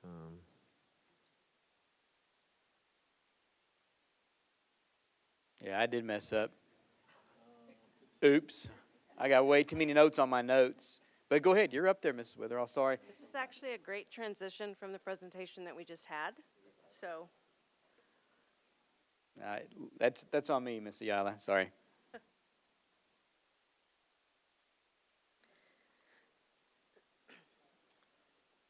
good evening, Mr. President, board members, and Mr. Kim.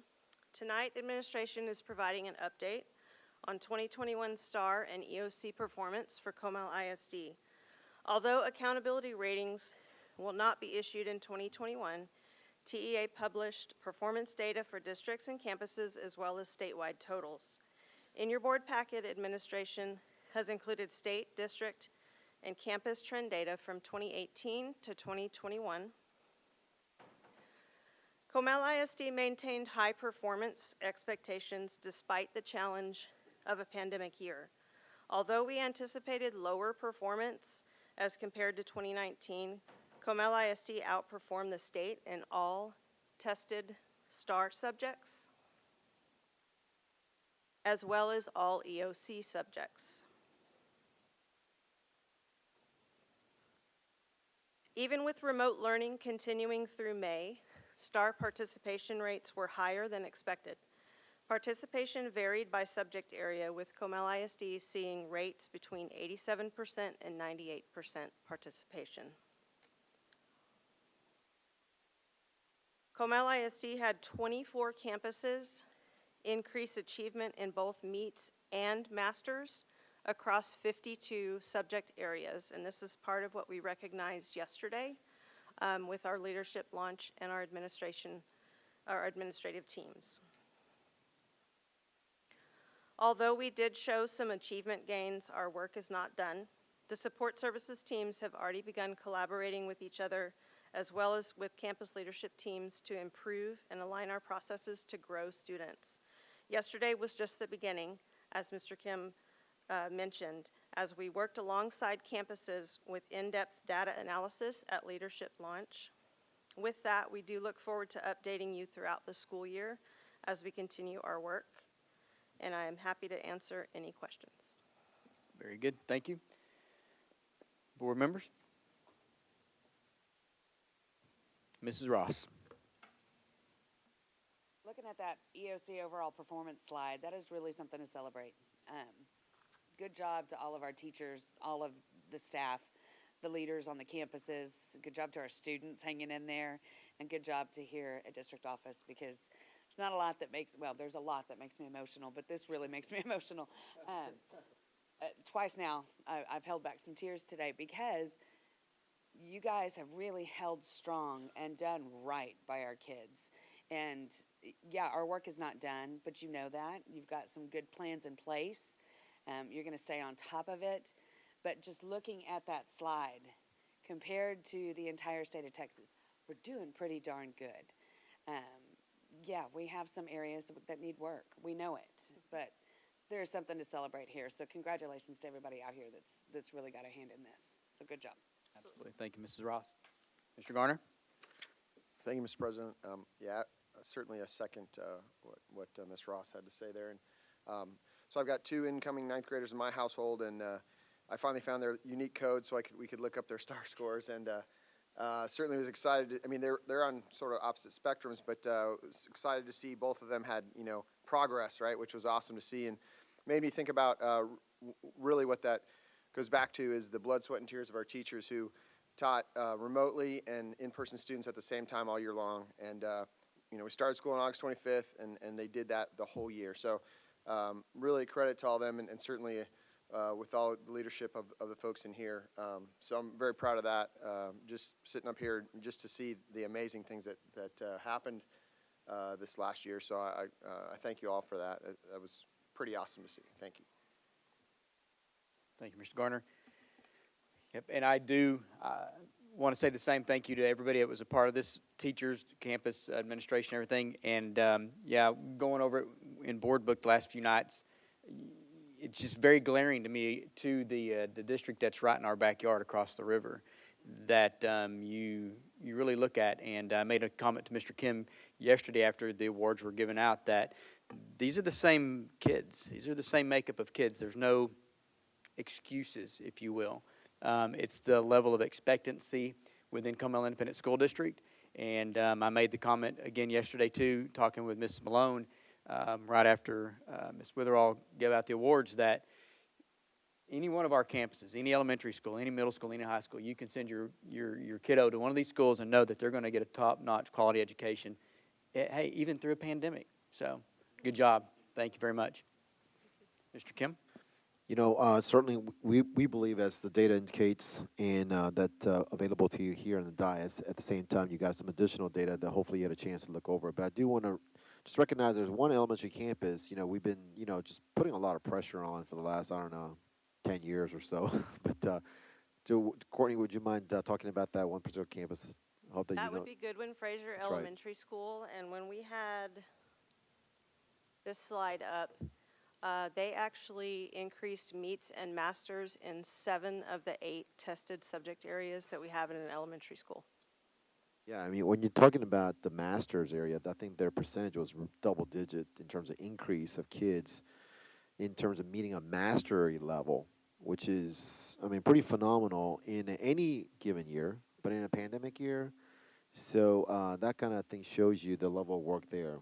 But I also don't want to discount the fact that we have already high-performing campuses who not only grew just a little bit, but maintained. So they didn't lose any value. So in a pandemic year, that's, I mean, they're already high to begin with, is what I'm trying to say. When you're at 98%, there's not much to go. So they didn't lose down to 88% and still been great. It's just that they maintained at 98%, if that makes sense. So in a pandemic year, that in itself is, I think, pretty remarkable as well, too. And I'm sure some of you know which schools I'm talking about. But and I think Rob Baverdi also made a huge gain as well, too. And board members, English 2 in the course exam is a very difficult exam in the state of Texas. And I believe all the high schools did extremely well, but Canyon High School actually outperformed themselves into their expectation. They increased in meets and masters in both English 1 and English 2. English 1 and English 2 at Canyon High School. And, you know, that was one of the point of contention for a former school board member that used to be on the dais about that particular subject. And so finally, kind of accomplished that in a pandemic year, so of all things. So that's pretty awesome to recognize as well, too, in many ways. Very good. Thank you. Okay. Thank you, ma'am. And I will not promise to mess up in the future, but I will not do it again tonight. And I seen Mrs. Pinkham walking up, and I'm like, what is she doing? Am I messing up here or what? So, of course, it was me. So, yes, next will be School Links, Mrs. Tammy Pinkham and Curtis Herring. Come on up. Thank you. Good evening, Mr. President, Mr. Kim, and Board of Trustees. Tonight, administration presents information about the post-secondary readiness platform, School Links. One of the tools districts use to make data-driven decisions as they prepare students for graduation and future plans is a post-secondary readiness platform.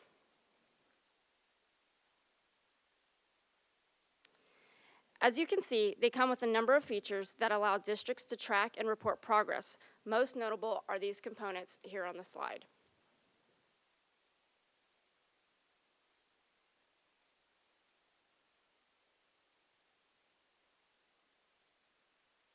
Platforms can also provide students with tools along their journey here in Comal ISD.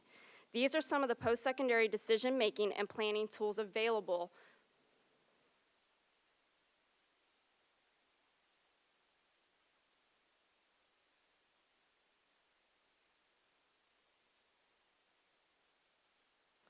We have been using Naviance for the past 2.5 years as our post-secondary readiness platform.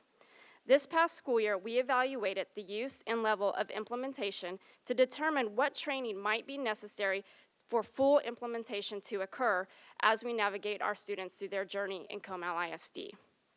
Over the course of the evaluation, we identified several factors impeding our progress. Staff, students, and parents have provided feedback on the ease of use, or lack thereof.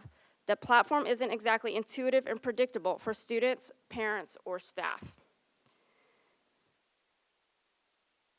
Knowing we need to improve our implementation efforts, we planned additional professional learning for counselors to take place during this summer. Interestingly enough, while we were preparing for this training, it was announced that PowerSchool purchased Naviance. We later learned that they would be making changes to the Naviance platform for the 2021-22 school year that are not yet available for us as we were planning and preparing for the start of the upcoming year. Each step of the way, as we learned more, organically it led to a deeper need for a full evaluation of our post-secondary readiness platform. Given these upcoming changes and the factors impeding our progress with full implementation of the Naviance platform, we felt it was important to see if there were other platforms available that better meet the needs of students, staff, and parents. Using our vetting matrix, we conducted a technical evaluation of Naviance and another post-secondary readiness platform called SchoolLinks.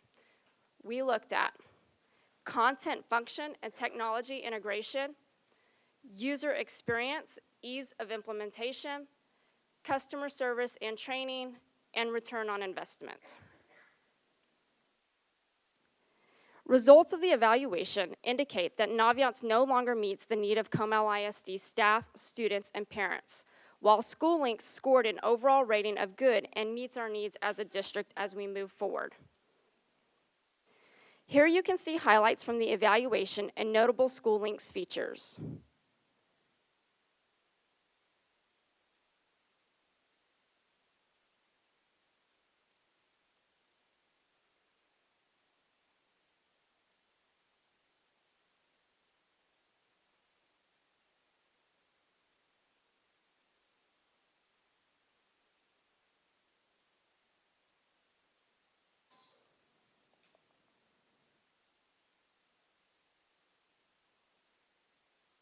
Based on the results of the evaluation, administration is recommending we use SchoolLinks in place of Naviance.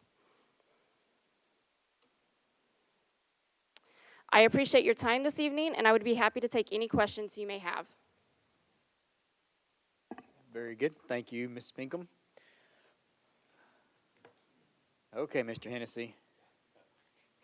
Am I wearing my microphone out this evening? 3 minutes. Start that timer, please. My question is in regards to, I believe part of our issue with Naviance was that they didn't really provide the service that they sold us initially when we were looking at the contract. Is that a fair statement? I've not seen the contract. I don't know how it's worded. I just want to be sure that we have our out inside of there. Often these contracts that are written by software companies gives them the right to basically pull out and leave us, but does not give us the right to do that. Do you know if we've negotiated this contract in such a way that if they're not providing the customer support that we expect, that we can go look for somebody else to take care of us? No, it's a great question, and certainly, I think staff done just a remarkable job of evaluating first and foremost our programs. I think the board has an expectation that we evaluate things, and we constantly do with many of our systems that we have in place. Naviance was recently purchased by another company called PowerSchools, and we actually use other products within that PowerSchools work there. The contract does give us some leeway. Just timing of it is the situation. We have talked with the folks at PowerSchools, so they are willing to work with us in terms of how we can mitigate that situation at this time. So is our contract with Naviance over, or are we still under contract? No, we still have that, but because we use other PowerSchools products, they're willing to give us to transition those dollars towards the other products, if that makes sense. And so we have, for example, in the HR system, we use a system called Talent Ed that we use towards that as well. So we'll be working towards that. Yeah, I mean, board, really, what I just want to be sure that we're aware of is that we thought Naviance was going to be a great thing for us, and they didn't provide like they said they would provide. And I think that we were a little bit handcuffed. Great, we get a credit. I'm thankful for that. It's better than nothing. But again, when we move ahead in future contracts, I'd like to see us make it an even playing field. If they're able to pull out, we should be able to pull out too. So I just want to throw that out to the board. Thank you, Mr. President. Very good. Thank you, Mr. Hennessy. Dr. Bartlett? Thank you, Mr. President. So I think that School Links over Naviance is the correct solution. School Links has, board members, great integration to scholarship packages, and they also are great for students' ease of use. That's one of the big things that why School Links is liked, is because the students will get involved very deeply. But I do have two questions regarding it. First is, talk a little bit about the link between School Links and Common Application. How's that interface done, and how seamless is that to Common Application? Great question. It's from what we understand in our research, and we also vetted this with other school districts that made the transition from Naviance to School Links. And so there is the ability to track applications. Students will be able to request important documents like transcripts, and it's all in recommendation letters, and it's all in one place. And it has on-demand training, videos, and tutorials. But it syncs directly with Common App. So students have the option to use Common App through School Links, and it walks them through that process. If I were a student and I were to log on and I just go to that scholarship portal there, and it talks about complete application, a video is going to pop up, and it's going to talk me through the steps right there. So that's one of the things that we really liked or appreciated about School Links, was that on-demand feedback and training for that students that's in there. And as you mentioned, that interface, it's like, what do our kids know? They know Snapchat, they know TikTok, they know Instagram. So when they get on, it looks kind of like an Instagram feed. They're going to see ongoing things once we build up our industry partners. There'll be internship links, job postings, and things of that nature. So it gives them a reason to come back to it. Because if it's just something that we're having them go look at every now and then because they were told to do it, we're not going to get that functionality out of it. So we need to build in some intrinsic motivation. Hey, this is something that I want to go to because it's going to help me with X, Y, and Z. But yes, to answer your question, yes, it syncs directly with Common App. Yeah, it has great board members interface with that. I guess my other question really is, other than School Links, because I think Naviance is not the way we should be going here. What other competing tools did you look at? There's not a lot of other competing tools right now out in the market. Naviance was really the first on the scene, and I think that's why they got a lot of the attention that they got. And then you kind of saw School Links coming on and kind of chasing Naviance, and so that they're the ones there that in that competitive market. We've not found another competing product at this time that was as robust as School Links. Did you run into a tool called Overgrad? I did not. Okay. Overgrad's been around for about 8 years. It's in 25 states now. About 250,000 students use it. And it's specifically better for the tie into college tracking. It allows you to lay out your colleges you're looking at, which one's best, compare them, but it probably has some negatives on the interface and user side. But it is known as a competitor for that. So that's why I was asking a question. You just might want to look into Overgrad so that as you were saying earlier, we make sure we get into the right one and that we know that we're staying with that right one long term, because there's an ROI difference between those, but and I just don't know which would be better. But I think moving away from Naviance is definitely the right answer, because the other tools and interfaces are better. So, all right, thank you. Very good. Thank you, Dr. Bartlett. Mrs. Ross? So, thank you, Mr. President. To touch on what Mr. Hennessy was talking about, when I had a conversation with Ms. Lewick regarding this and that customer service piece and the cost of all of that, they are giving us a credit to purchase another product because they're not able to offer what they need to, so that we are only going to have to really, during the transition process, for just a few months, double pay on that. Just so that you can get the information from Naviance over. Is that correct? Yes, so the way that, and if at any time, if anyone wants to step in from the business department to talk about some of those contract things, but because of our relationship with Naviance, and there's going to be some sync to where we're going to have to pull things out of Naviance to School Links, we did have a phone conversation with Power School, and they were more than happy to help us through that transition as we negotiate our exit from Power School. Okay. Do you have anything to add, Ms. Hernish, on that one?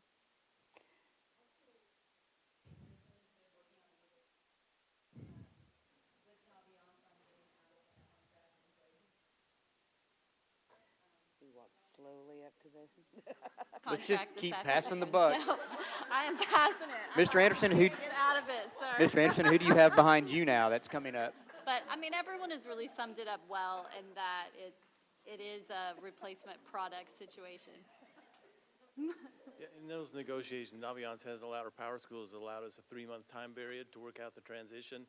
They've allowed us a certain time period to look at and get a feel for the additional products that they would have to offer. So like they were saying earlier, they've given us credit for that cost so we can explore their other products. Okay. And we're going to use ESSER funds for this, am I? That is correct. We are using ESSER funds to fund the School Links product. Okay. One more question. I know Ms. Lewitt kind of touched on this with me, but I had talked to her about the scholarship issues that we were having, and she said that School Links is working on something possibly in the future that we could use with that. Can you give a little more detail on that piece of it? Yeah, absolutely. That is correct. They do have what's called an industry partner portal that kind of lends itself to what we're looking at, to where we're really, as a district, removed as that middleman, and we're just facilitating our students connecting with our donors. And since there's already an industry partner portal built in, there is potential to build that out.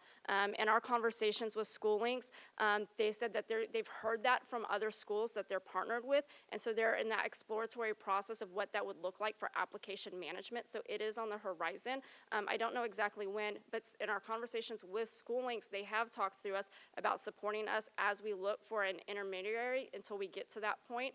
So they're already asking from us feedback and what we want to take our feedback and how that would be built out.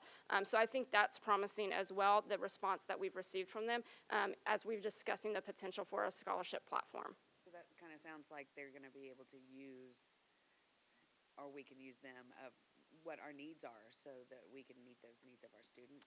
Yes, that's how it's shaping up at this point. Yes, ma'am. Well, good to know. Thank you. Absolutely. Thank you, Mr. Ross. Mr. Garner? Thank you, Mr. President. I just have two fairly simple questions. And so I've been through this 3 times in the last 4 years with my Comal ISD graduates. So I know for some kids there needs to be a little bit more parental hands-on.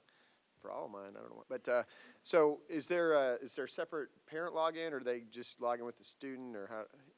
There is a parent login that we would be able to work with, and there's actually was a parent login with Naviance as well, but it just wasn't, like I said, that full implementation. School Links has on-time demand. You could be on and you could do a live chat to ask questions, so that implementation process, in the implementation plan would be a lot smoother, but yes, there would be a parent portal to support your children as they go through that. Because there's a lot of cool, and I'm sure we've presented a lot of information to you. There's a lot of things that I think can bridge conversations between your student and yourself once you get in there and you start exploring. Great. And then I saw the NCAA one there, because we had to go to the NCAA website to do that eligibility, and it was kind of confusing. So would that be through this system that it would take you directly to that, or do it through? Yes, I'm going to speak to that, but then if Curtis wants to chime in a little bit, he can as well. So yes, certain courses will not be NCAA eligible. If you take a course, they're not going to recognize it. So what the system does is it automatically flags that for students. So once they pick their graduation plan and they want to say that they want to be NCAA eligible, if they pick a class that's not going to be recognized, it's going to put a red flag and say, hey, this is a no-go. You might want to rethink this, and it sparks a conversation for that student and the counselor to maybe this isn't the course that you need to choose if you want to remain NCAA eligible. Did I miss anything, Curtis? Do you still have to go do the NCAA eligibility certification separately through the NCAA websites?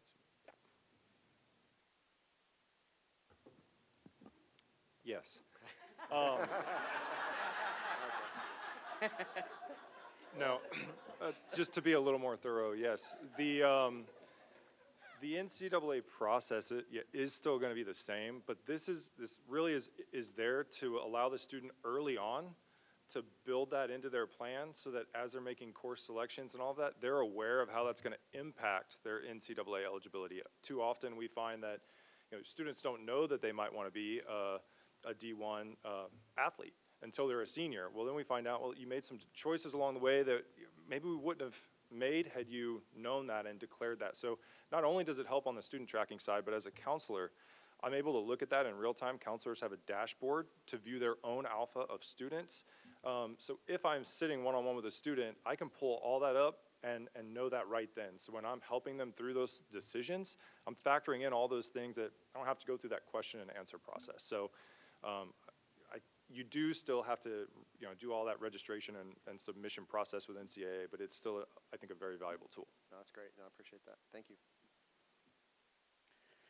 Very good. Last time? No? Okay. Yeah, I was going to ask Mr. Herring, too, about the counselor's perspective on it, but you really touched on it right there. Is there anything further that you do think that adds value from coming from the counselor's position? Sure, I do. I think it adds a whole lot with Naviance, what we previously experienced. I wasn't able to pull any of that information consistently or reliably. There weren't reports that allowed me, and I just came off of campus for those who don't know, so I was using this not too long ago. I was able to, I knew that or I hoped that it would help students, but as a counselor, that tool didn't benefit me a whole lot. Nothing was in real time. All of the data had to be pulled, processed in order for me to use it. With this dashboard feature, and that's just one thing, it really does allow counselors to have all those targeted discussion points, and it goes far beyond just course selection and college applications, because we can be able to see all that as well. But even their engagement in other things, and we've touched on that tonight as well, and being involved in clubs, organizations, all of that is tracked as well. So just building out awesome students, within Comal ISD, counselors are really going to be able to find the missing pieces and help their students plug those in without having to get them to tell us all of that. We rely a lot on that, but I do think having a system where the student's able to input that and we get that real-time feedback is going to go a long way. Very good. All right. Mr. Garner. Yeah, thank you. So that just hit, it sounds like this will help you when you're doing those recommendation letters because you've got all the information, and that's a huge part of the process. So that's great. So absolutely, and the students will actually be able to request letters of recommendation, and any parent who's had a senior trying to get that organized knows what I'm talking about.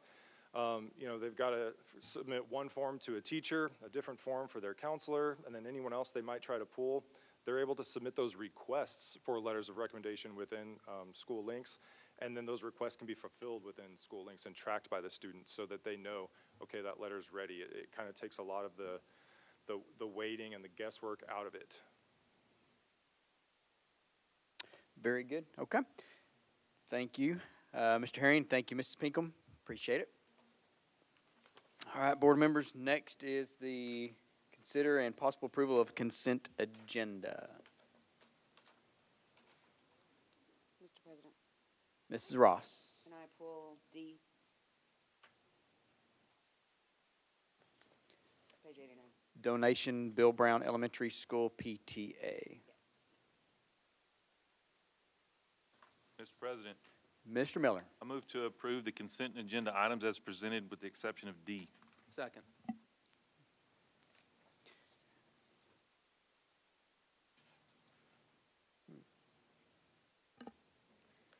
Okay. Motion been made and second. All in favor of the consent agenda with the exception of D, Bill Brown Elementary School PTA? Motion carries 6-0. Mrs. Hermish? Yes, so Ms. Ross, can I address your question with the Bill Brown donation, please? I just wanted to pull it. I know it says in here that it is not being affected, what they're doing is not affected by the bond. I just want to make sure that if we get this bond passed, this $24,000 that this PTA is donating to the school, none of that is going to be affected by what we do on the bond and the playground upgrades. That is correct. Mr. Anderson worked with the facilities department and maintenance to double check that there wasn't an issue with what they're trying to do versus the bond. I think our bond, yes, it's more of the blacktop, the basketball courts, some seating areas, and not the actual playground equipment as much itself. I just wanted to make sure, I wanted to clarify that so that our PTAs are not spending that much money on our campuses that we're going to turn around and tear up for them. So that was No, it. the campus is actually really excited to get that project started. Ms. Jackson and I have talked, I think, about every other day on where we are in the process because they're wanting to get it done here quick before school, so they're excited about it. Good for that PTA for Yes. being able to raise those funds for that campus. That's awesome. Okay. Very good. Thank you, Ms. Hermish. Thank you, Mrs. Ross. Mr. President, Mrs. Ross. I move to approve accepting the donation from the Bill Brown Elementary School PTA as presented. Motion made and second to accept donation from Bill Brown PTA. All in favor? Motion carries 6-0. Thank you. Okay, now we will go to first action item. Mrs. Hermish, the record vote for public hearing to discuss the budget and tax rates. Page 107.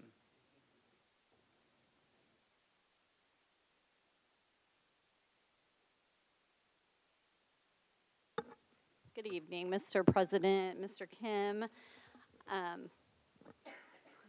Sorry. Oh, there we go. I was like, I gave Laura 2 jobs at one time, pull up the PowerPoint and pass out papers, so. As long as I didn't throw another curveball, we're good.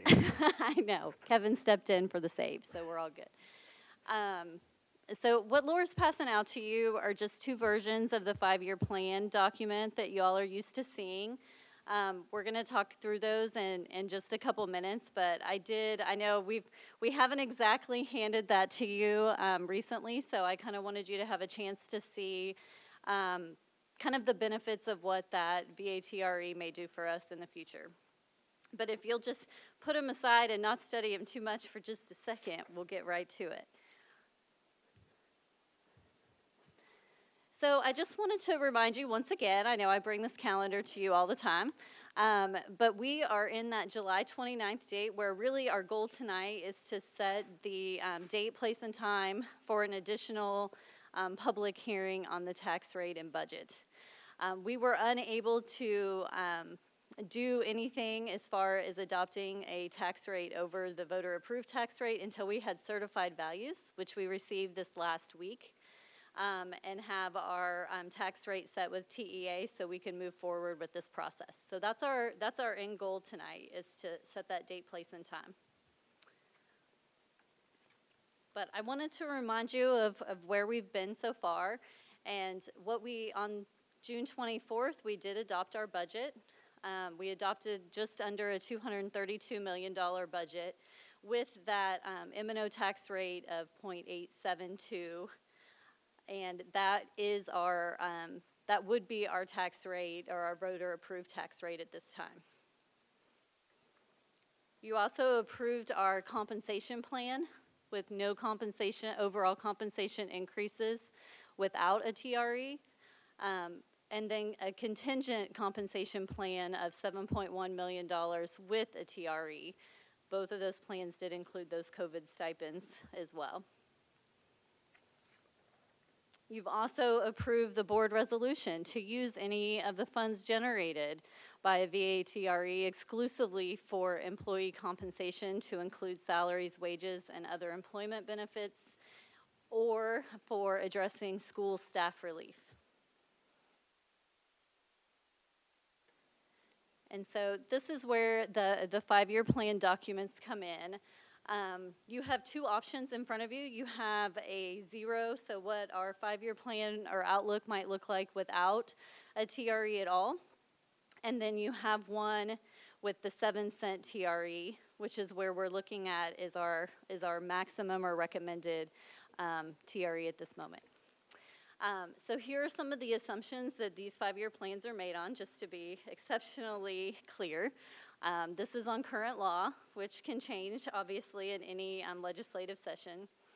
We factored in 10% property value growth for the years going forward. We used annual student growth between 5.4 and 5%, and that was pulled directly off the last demographer report you had. So instead of necessarily using a student number, we factored in a growth rate going forward to make it a little easier for everyone. And that impacts both the revenue and the staffing side. So you'll see that in the new positions for growth, factor in the positions needed if we receive the students that the demographer is projecting. It also includes the new school opening based on our current bond plan. And you see those school openings at the very kind of top of that sheet in yellow. And that's where you'll have those 2 elementary schools, a middle school out there in 24-25, and a Hill Country replacement. And it also includes, we talked about the ESSER positions. So it includes us absorbing those ESSER positions is that those grants expire in 23-24 and 24-25. And then on the 7-cent one, it shows what the compensation would be with a 3% compensation increase each year if we chose to do a 7-cent TRE. So does anyone have any questions about the assumptions before we kind of point out some of the key takeaways? I think everybody's studying, Mr. I Hennessy. know. I'll give you a minute. It's Yeah, good. I do have a quick question, Mr. Yes, sir. President, regarding compensation increases. So 21-22 showing 7.1. The following year, I'm sorry? Yes, the following year is still a 3% increase. Okay, so that's an additional 5.8 in addition to that 7.1 that we spent the previous year? In 22-23. Yes, ma'am. Sorry. You are correct, sir. I just want to be sure I'm looking at it in the right frame of mind. Okay, thank you. Yes. Yeah, those are kind of bolded there a little bit so they stand out for you. And so the reason that's less than the 7.1 is that it's not including an additional $1.50 on the auxiliary. It's assuming they would receive 3%. So it would be an across the board. So that would be an assumption that we would obviously look at with compensation task force and in more detail when we had better revenue projections as we go.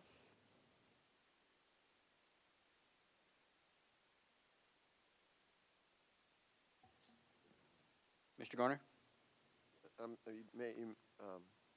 Hermes, you may have already said it, but the 3% increase, we're projecting it for how many years into the future that we're able to keep doing that?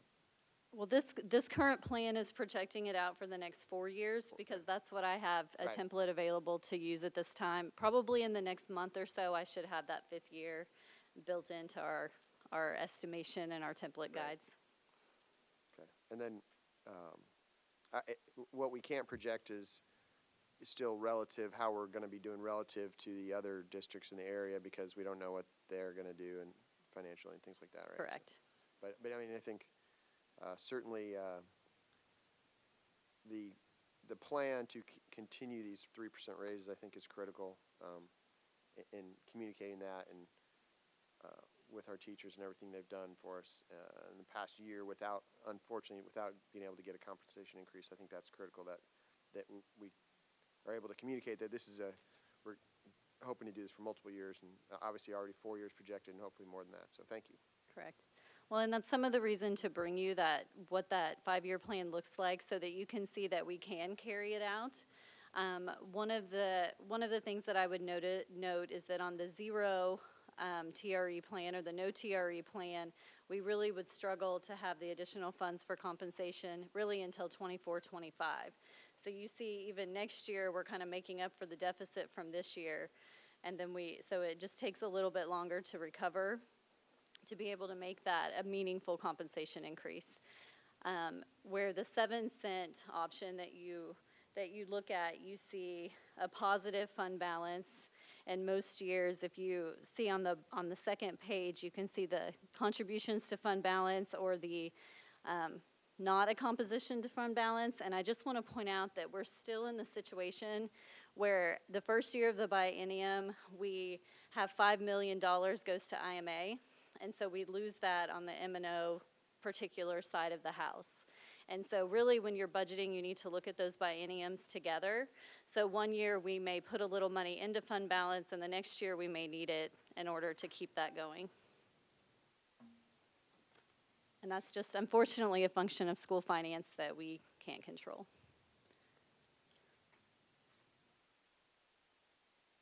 Mrs. Ross? Thank you, Mr. President. I know when we publish this, we have to publish with the highest what we will go at that 7 cents, right? Correct. I'm still not sold on 7 cents. I would like to see this breakdown with a 6. Okay. To see where that leaves us so that we can have some further discussion, because as of right now, I would not be comfortable raising my hand for the 7 until I see that. So Okay. We have a few more slides to go. Okay. So we'll give you a little bit more information tonight, and then I will run you a 6-cent option if you want. The real difference is about 1.5 million in revenue that you would lose, or is what you gain per penny that you add on that TRE. So if you take $1.5 million out each year, that's about what you're doing without.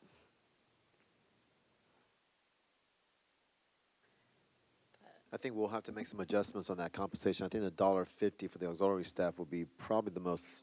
We'll have to make some.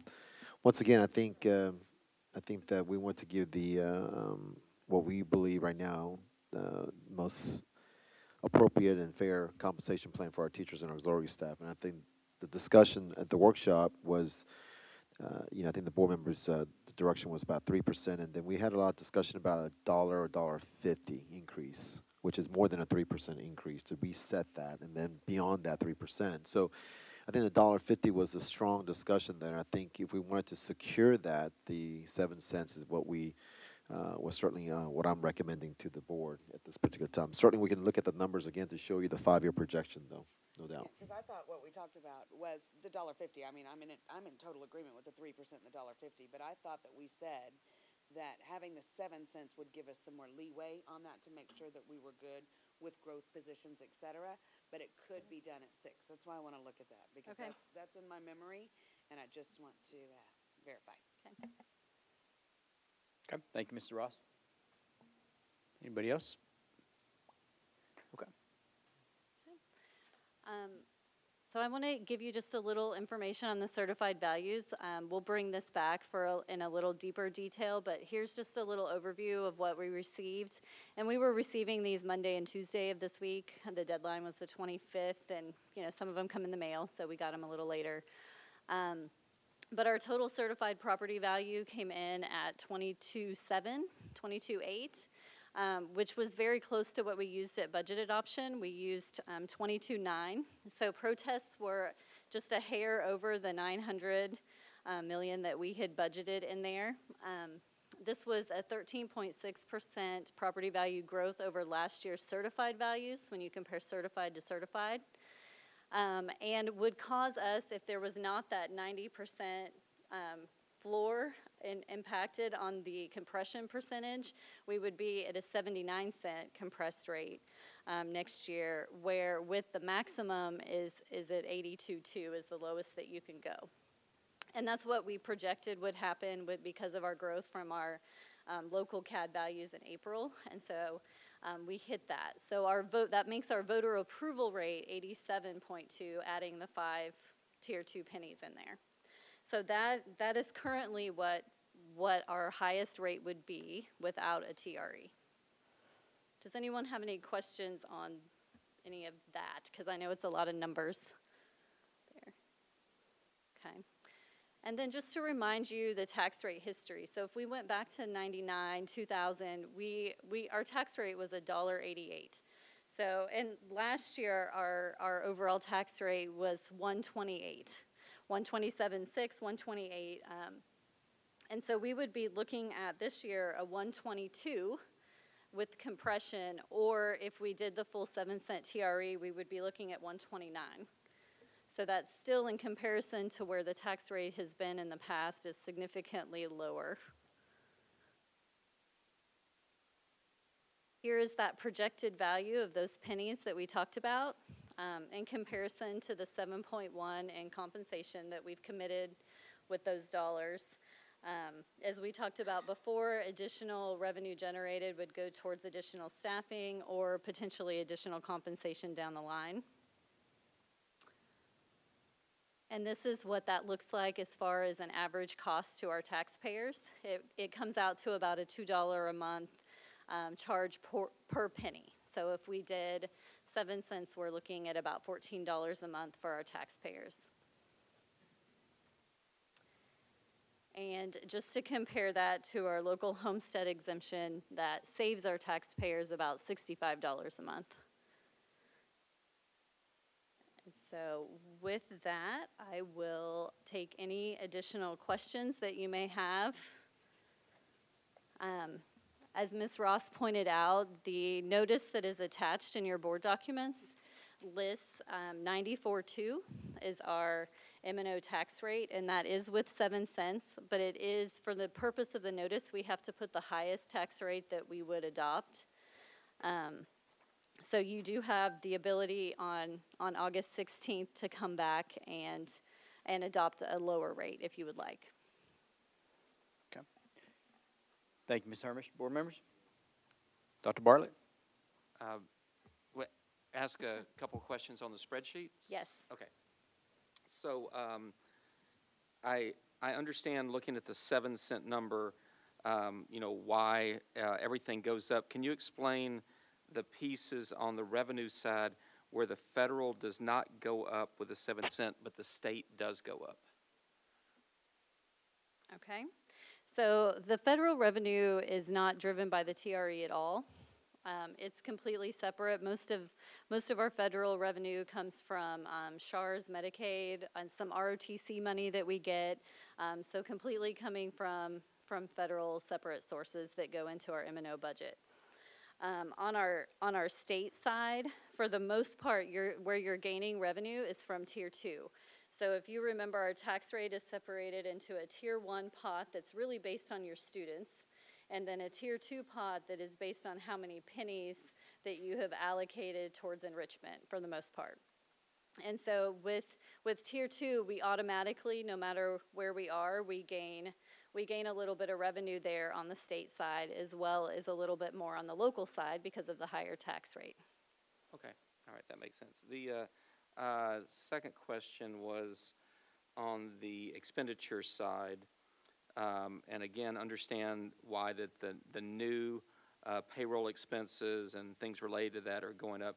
Can you explain why the recurring payroll expenses in the 3 out years increase for the 7 cent versus the no cent increase? Because you're doing so really that reoccurring payroll expense takes into all of the current year from the prior year's expenses. So it's going to take your reoccurring plus your new positions for growth, plus any ESSER positions, plus any compensation increases. Okay, so that's your starting point for the next year. Your accumulation amount is going up. Correct. Actually. And okay. then I figured the 3% on that accumulation amount so that you would get an accurate cost for what a 3% raise would be, because as we add people, that amount changes. And then the last question, same thing on the non-payroll expenses. Why are those higher in the 3 out years? So it is also going to accumulate any of those one-time, it doesn't accumulate any one-time expenses, but it does on the back side kind of line out what non-payroll expenses we would add in. So it may be for opening a new school, if we have insurance and safety costs and utility costs because we opened a new school, that's going to add to our non-payroll expenses in the following year and continue on. But whether we open a new school or not, that's not going to relate to whether we have this TRE, does it? I mean, we're not projecting differently on what our actions will be of whether we go with the TRE or not. No. Are you? Yeah. So I just can't, I wasn't able to see where those non-payroll expense increases were. And it's okay. Just in the 3rd, 4th, and 5th year that they go up. And they go up by about $3 to $4 million per year. Okay. I will look, oh, you know what it's recapture. On Tier 2, we will have a little bit of recapture because our pennies are worth more than we're allowed to collect from the state side. So even though we're not in recapture at all on the Tier 1 piece of it, we will have a little bit of recapture in the Tier 2. So that's going to affect your your expenses going Okay. forward. No, that makes sense. All right, thank you. Thank you, Dr. Bartlett. Mr. President, Mr. Miller?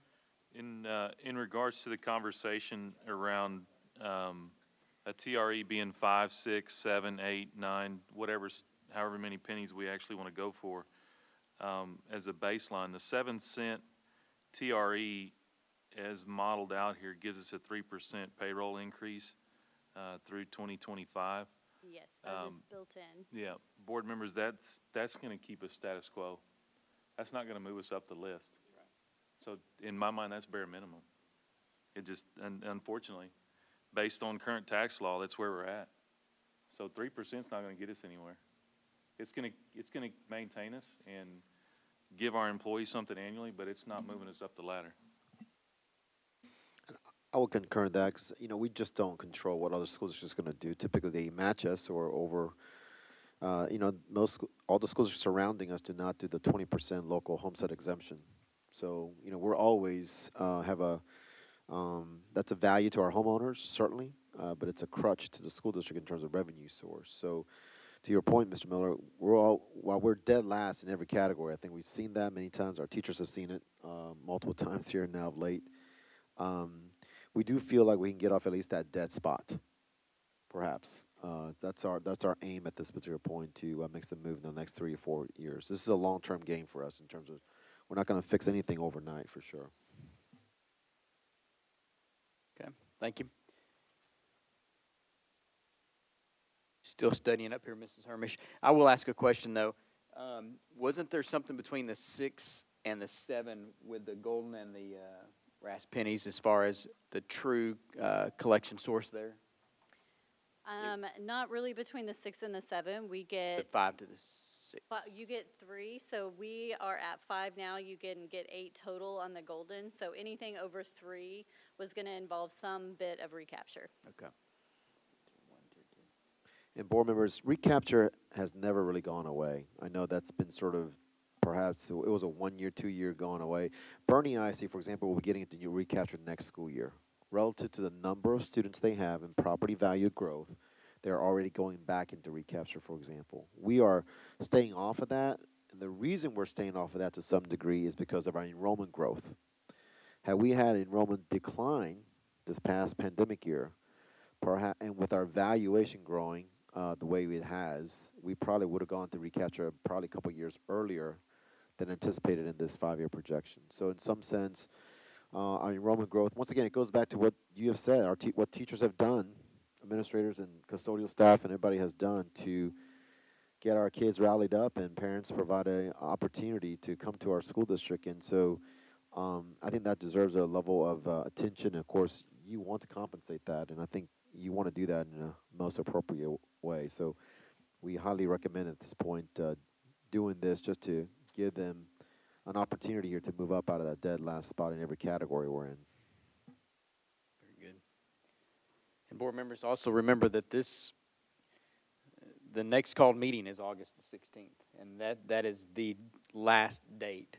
We cannot push it any further. So any questions you have, we really need to get out right now.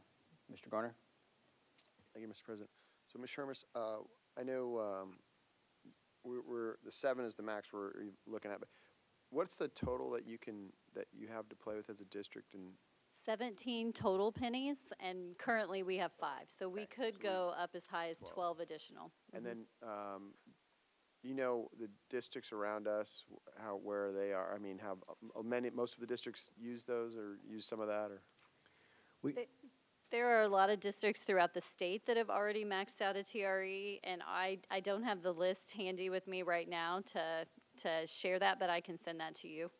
Board members, I think just as, there are school districts, for example, gone all the way 12 cents. San Antonio ISD, I believe, has gone to maximum level on their TRE, for example. Locally around here, I think Lake Travis a few years back went up 7. Or I think, Lake Travis is definitely, I think, the closest one to us that has, outside of San Antonio, that has had a TRE. And they're obviously they were in a big recapture situation as well, so. And they do offer a 20% homestead exemption in Lake Travis Independent School District. Okay. So same boat. So they did that prior to the pandemic. And then Eames ISD is coming out with the TRE election here. I think they're going for 4 pennies. Now they do not have the 20% homestead exemption. Smaller school, the one high school system, if you will. So there's close to about 600 and so school districts that have already passed a TRE election in the state of Texas out of 1,100 school districts. Among the fast-growing school districts, we're one of the few remaining that have not done that. We're one of the few remaining among the fast growth who are 20% local optional homestead exemption. We may really be the only one that really haven't done that yet. And that shows a level of prudent or conservative attitude towards our fiscal responsibility, certainly no doubt. And in many ways, on paper, on spreadsheet, that makes sense, but really hasn't done well for our teachers and our staff members. Sir, and that was kind of what I guess the point is that really we are very fiscally conservative, and it shows the discipline and the professionalism of us throughout the years here in this district to be able to offer that homestead exemption, and yet still, despite all the school finance laws which always seem to go against us, still able to provide a very high quality school district. And so I think this is I think I am all in favor for the 7, just to ensure that we can give that continuous raise. And like Mr. Miller says, it may still keep us near the bottom, but it's, I think, the least we can do. And it's still, as the slide shows, I think as a part of what we need to talk about is that this is only a portion of that homestead exemption that our taxpayers are getting. I mean, it's what the average homestead is about $65 a month, but we're asking for 14 of that back. So it's still, our taxpayers still have a great deal in this district, but we have to take care of our teachers to keep high quality teachers in our district. Mr. President. Mr. Miller. Quick question, Ms. Hermish. On the projected enrollment, did you utilize the high growth or a component of high growth, or? I used his high growth, but instead of the actual student counts, I used the percentage increase. So I extrapolated You said the enrollment based on, I think it's 5.4% for 2 of the 3 years and 5% on one of them, if we go back and look at his demographer report. Okay. Just because I don't know where our starting point's going to be this year, that seemed like a fair way to bring it forward. Mr. Hennessy. Thank you, Mr. President. Board members, this is really for us right now. The question I have is, are we comfortable, when we started this process, a couple years back, we said that, we can go to our voters and say, we're not increasing your taxes. But if we do this 7-cent TRE, we most certainly are increasing taxes. The 6-cent TRE would leave things the same as it were, including compression in this factor right now. So if we do go 7 cents, we can't stand behind the thought process that we're not raising your taxes. Am I misstating this? Because I understand the compression is coming down, but at the same time, if you were to add 0.926 for our M&O tax rate of last year plus 35 cents for our INS, you can see right here that if we go with a 7-cent TRE, we're adding 94 cents instead of 92 cents to the 35 cents. It is an increase. Am I misstating that? Can it be seen in a different light? Which I hope that it can, but I just want to know what are we going to go out to our voters and say, yeah, okay, it's going up by a penny, or actually a fraction of a penny. We're talking 0.004 increase, but it is an increase. So, and one of the things too that we sat up here 2 years ago, a little over 2 years ago, and said that this is where the legislation wants it to be. They want it to fall back on the local school boards. Right. They're allowing us this opportunity to raise their taxes, is what it basically was. And we said that 2 years ago. And I've gone back over my notes and looked, and I was very adamant in stating that, because they don't want school boards to have local control when it comes to stuff that we should have local control on. But by what they did up there in Austin, they 100% knew then that we were going to be doing this now. That's why 50% of the other school districts in the state of Texas not quite that many, but have all already done TREs. So I was one of the ones that prior to that legislative session said, I'm not in favor of a TRE. But the results of what happened there and what is happening now, it's time. We have to do something. And through the last 16 months, and I know we don't have to go back and forth up here about supporting our teachers and staff and everything. There's no doubt that there's not one of us up here. We want to support our staff and everything. And I get the fact that we're elected officials by our taxpayers.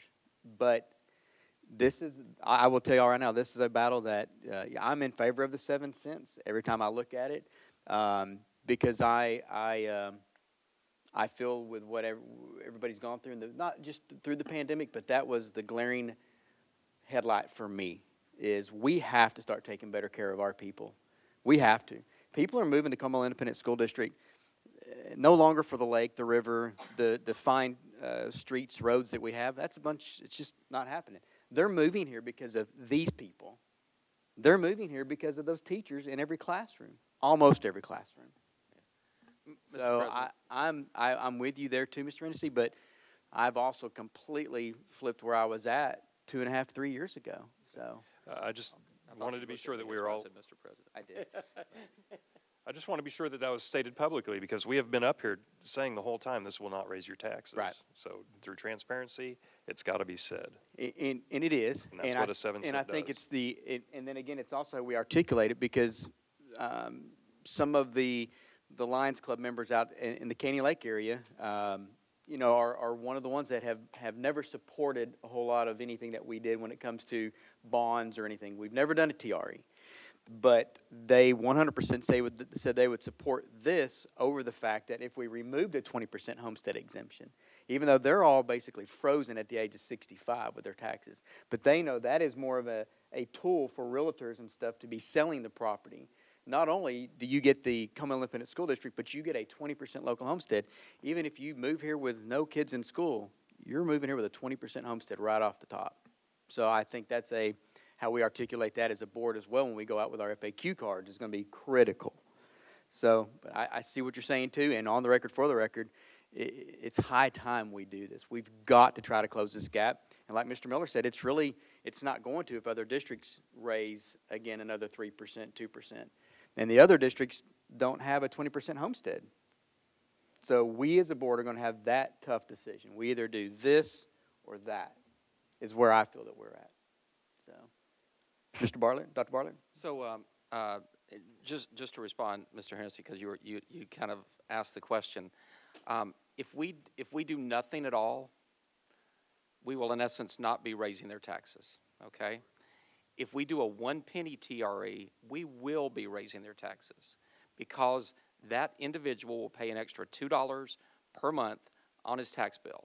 Me as a taxpayer, that will raise my taxes. So any action we take will raise their taxes. And I know the fine line you're splitting between the 6 and the 7, taking compression into account, but the taxpayer needs to know any action we take is raising the taxes. So when you get to that point, then it becomes, what do we need to do to take care of our teachers and our situation? Look at the bond. The bond language will say, even though it does not, it will say, this action will raise your taxes. We're already putting it in our bond that says we're going to raise your taxes. This is actually the only time since I've been on this board that we actually are going to raise their taxes, even though the bond language has been saying lately that it has. So that's where I come back to why the 7 cent is so important.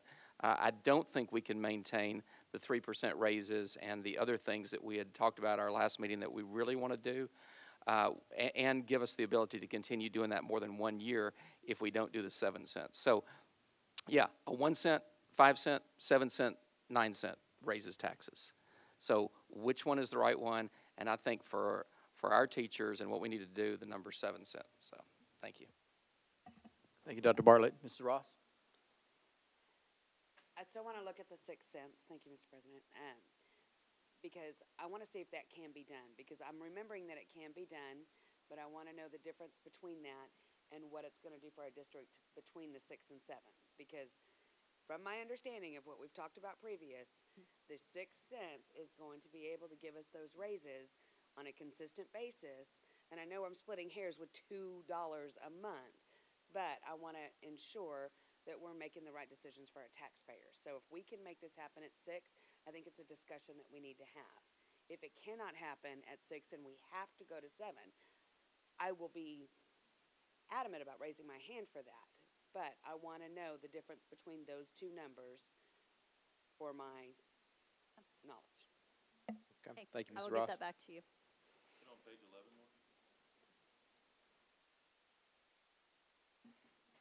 And what Mrs. Ross is asking there too, though, is looking at the true numbers on this spreadsheet, the breakdown, where that 6 pennies at that equivalent to 7.4. What does that do for the 3%, $1.50, 3% for the future years?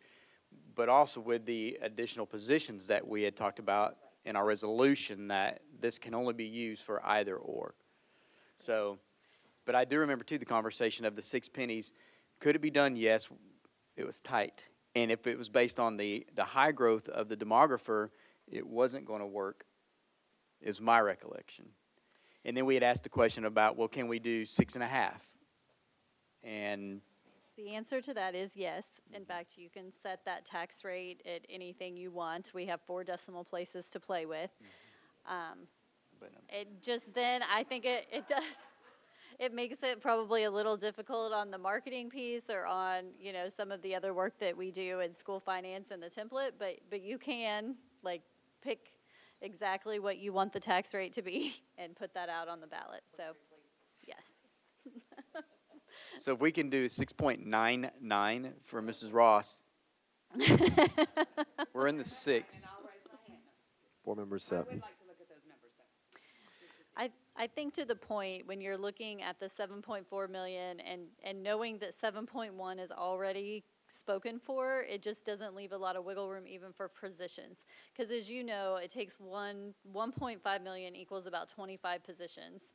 So, and those go fast in this district, and so just kind of keeping that in mind, that if we need additional positions along the way, we are, in the 5-year plan, it is accounting for student growth positions on the campus level. It's not necessarily considering any other positions that we might need in the district level. Support staff. Correct. And how many new employees do we have tomorrow at the? Close to 300 or so. Board members, you've been very gracious every year to give us what's known as for reserve positions. And, last time when we adopted our budget, you specifically asked us whether or not it was enough because of the growth that's out there.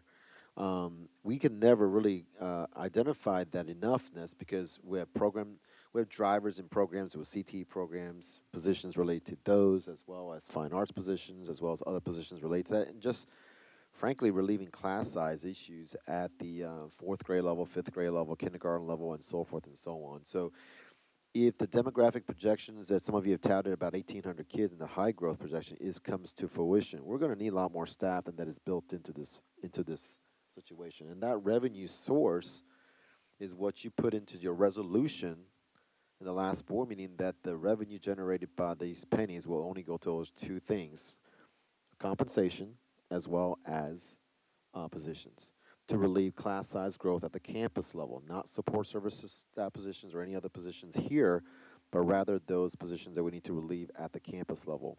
And teachers and principals are going to call some of you up about some of those issues. And when budget is tight, we're looking at some additional revenue source for that reserve position to be able to accommodate some positions there. That 1 year of $7.1 million, we'll have about $300,000 remaining off of that for positions issues. That will give us probably about 6, 7, maybe 8 positions. About 5. To about 5 positions. Apiece, about 5. To work with, and I think once again, when we think about driving issues, it's a seesaw issue of relieving class sizes, trying to add more programs to our schools. Piper High School is going to need more programmatic teachers on their 3rd year when we add a new class. So to replicate what's there at Smithson Valley High School, for example, Hill Country is going to add additional teacher positions relative to beyond just the 4 core classes. They're going to need a computer science teacher, for example. So we're going to need that extra little room there every year add some additional teachers there, in my opinion. And I think that 7 cents gives us just an extra room there to maybe operate in that regard to make that work. And if there is such where we don't have the enrollment growth, then that's a whole different story there. But we're making that investment so that we can continue to have that enrollment growth, of course. Real quick, Mr. Garner. So, board members, I just want to remind you too, though, that tonight the action is the maximum. So we're looking at what Mr. Miller just pointed out is we're talking about the maximum tonight is 7 pennies. But now again, we're on the clock because we have to take action on the 16th. So I really want to get if Mrs. Hermish and her team come back with on the 16th we've got a 6 cent and a 7 cent. Doesn't mean we have to go with either one of them. We go with a 6.5 if we want to. But tonight is all about setting it at the 7 pennies max, okay? And then I want to say, too, though, I just read a little bit earlier today that Houston Independent School District is 300 drivers, transportation members short. We are always on average of 30 custodial staff, and what was the last count on transportation? 20? Okay, so 23 on transportation. Mr. DeWaters just said what? 53. Okay. I mean, we're going to be in a point where, some of our surrounding school districts are offering sign-on bonuses or join us and we'll pay for your CDL and give you $500 sign-on bonus, so on and so forth. This is not going away. We have got to do what we can do on the 16th to try to alleviate some of this. So, Mr. Garner? Thank you, Mr. President. So I was just, as we looking out into the future here, and, I think probably pretty conservative local property values in the out years, but let's say we have a housing bubble in 3 years because of a bunch of other factors. So what does a decrease in property values do to us based on the current laws and whatnot? So it's a loaded question because normally we would say that the property value isn't really impacting your revenue because it would be the more you collect at the local level, the less you would collect at the state level. But we're now entering, if you remember when we mentioned the certified values that came in, and you see that local compressed rate where we would be lower. Ordinarily, when you get to that point, that's when you would start expecting to see some recapture come in because you can't compress low enough to maintain. But there's that bubble, and you all remember it last time we were talking about recapture where we start getting credit for the local homestead exemption. So as we're looking at 5 years, we're not paying recapture, but we're getting to keep some of that local revenue. And that is also helping us with the budget to maintain that 3% compensation going forward. So to that, a decrease in values could decrease our revenue a little bit just because of that play with recapture. Very good. Okay, I'm looking back down again. Tonight is an action item for the maximum. And Mrs. Hermish, I do have a question too. Tonight is not the public I don't want to open it up for the public comment on this. No, sir. That just that's sets on, it for the future. Yes. Okay. Yeah, we do the public hearing on the 16th, and then we adopt the tax rate in the same meeting. Okay.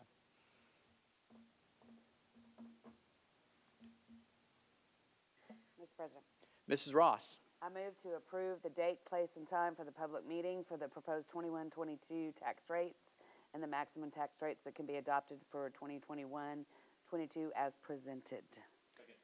Motion made and second. All in favor?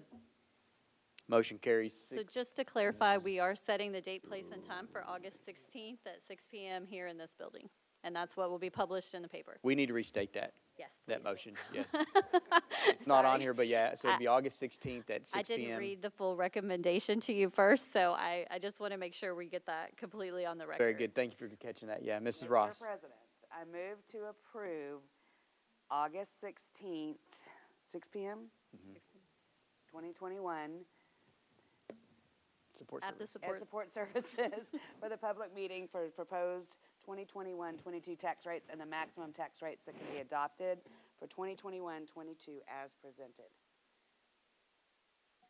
Motion made and second. All in favor? Motion carries 6-0. Okay, very good. Thank you. Thank you. Okay, board members, next is the TASB delegate nomination, page 112.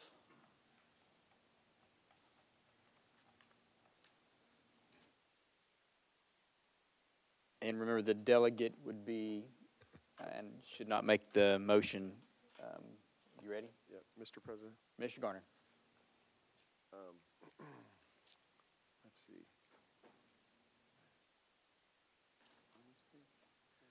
Right here?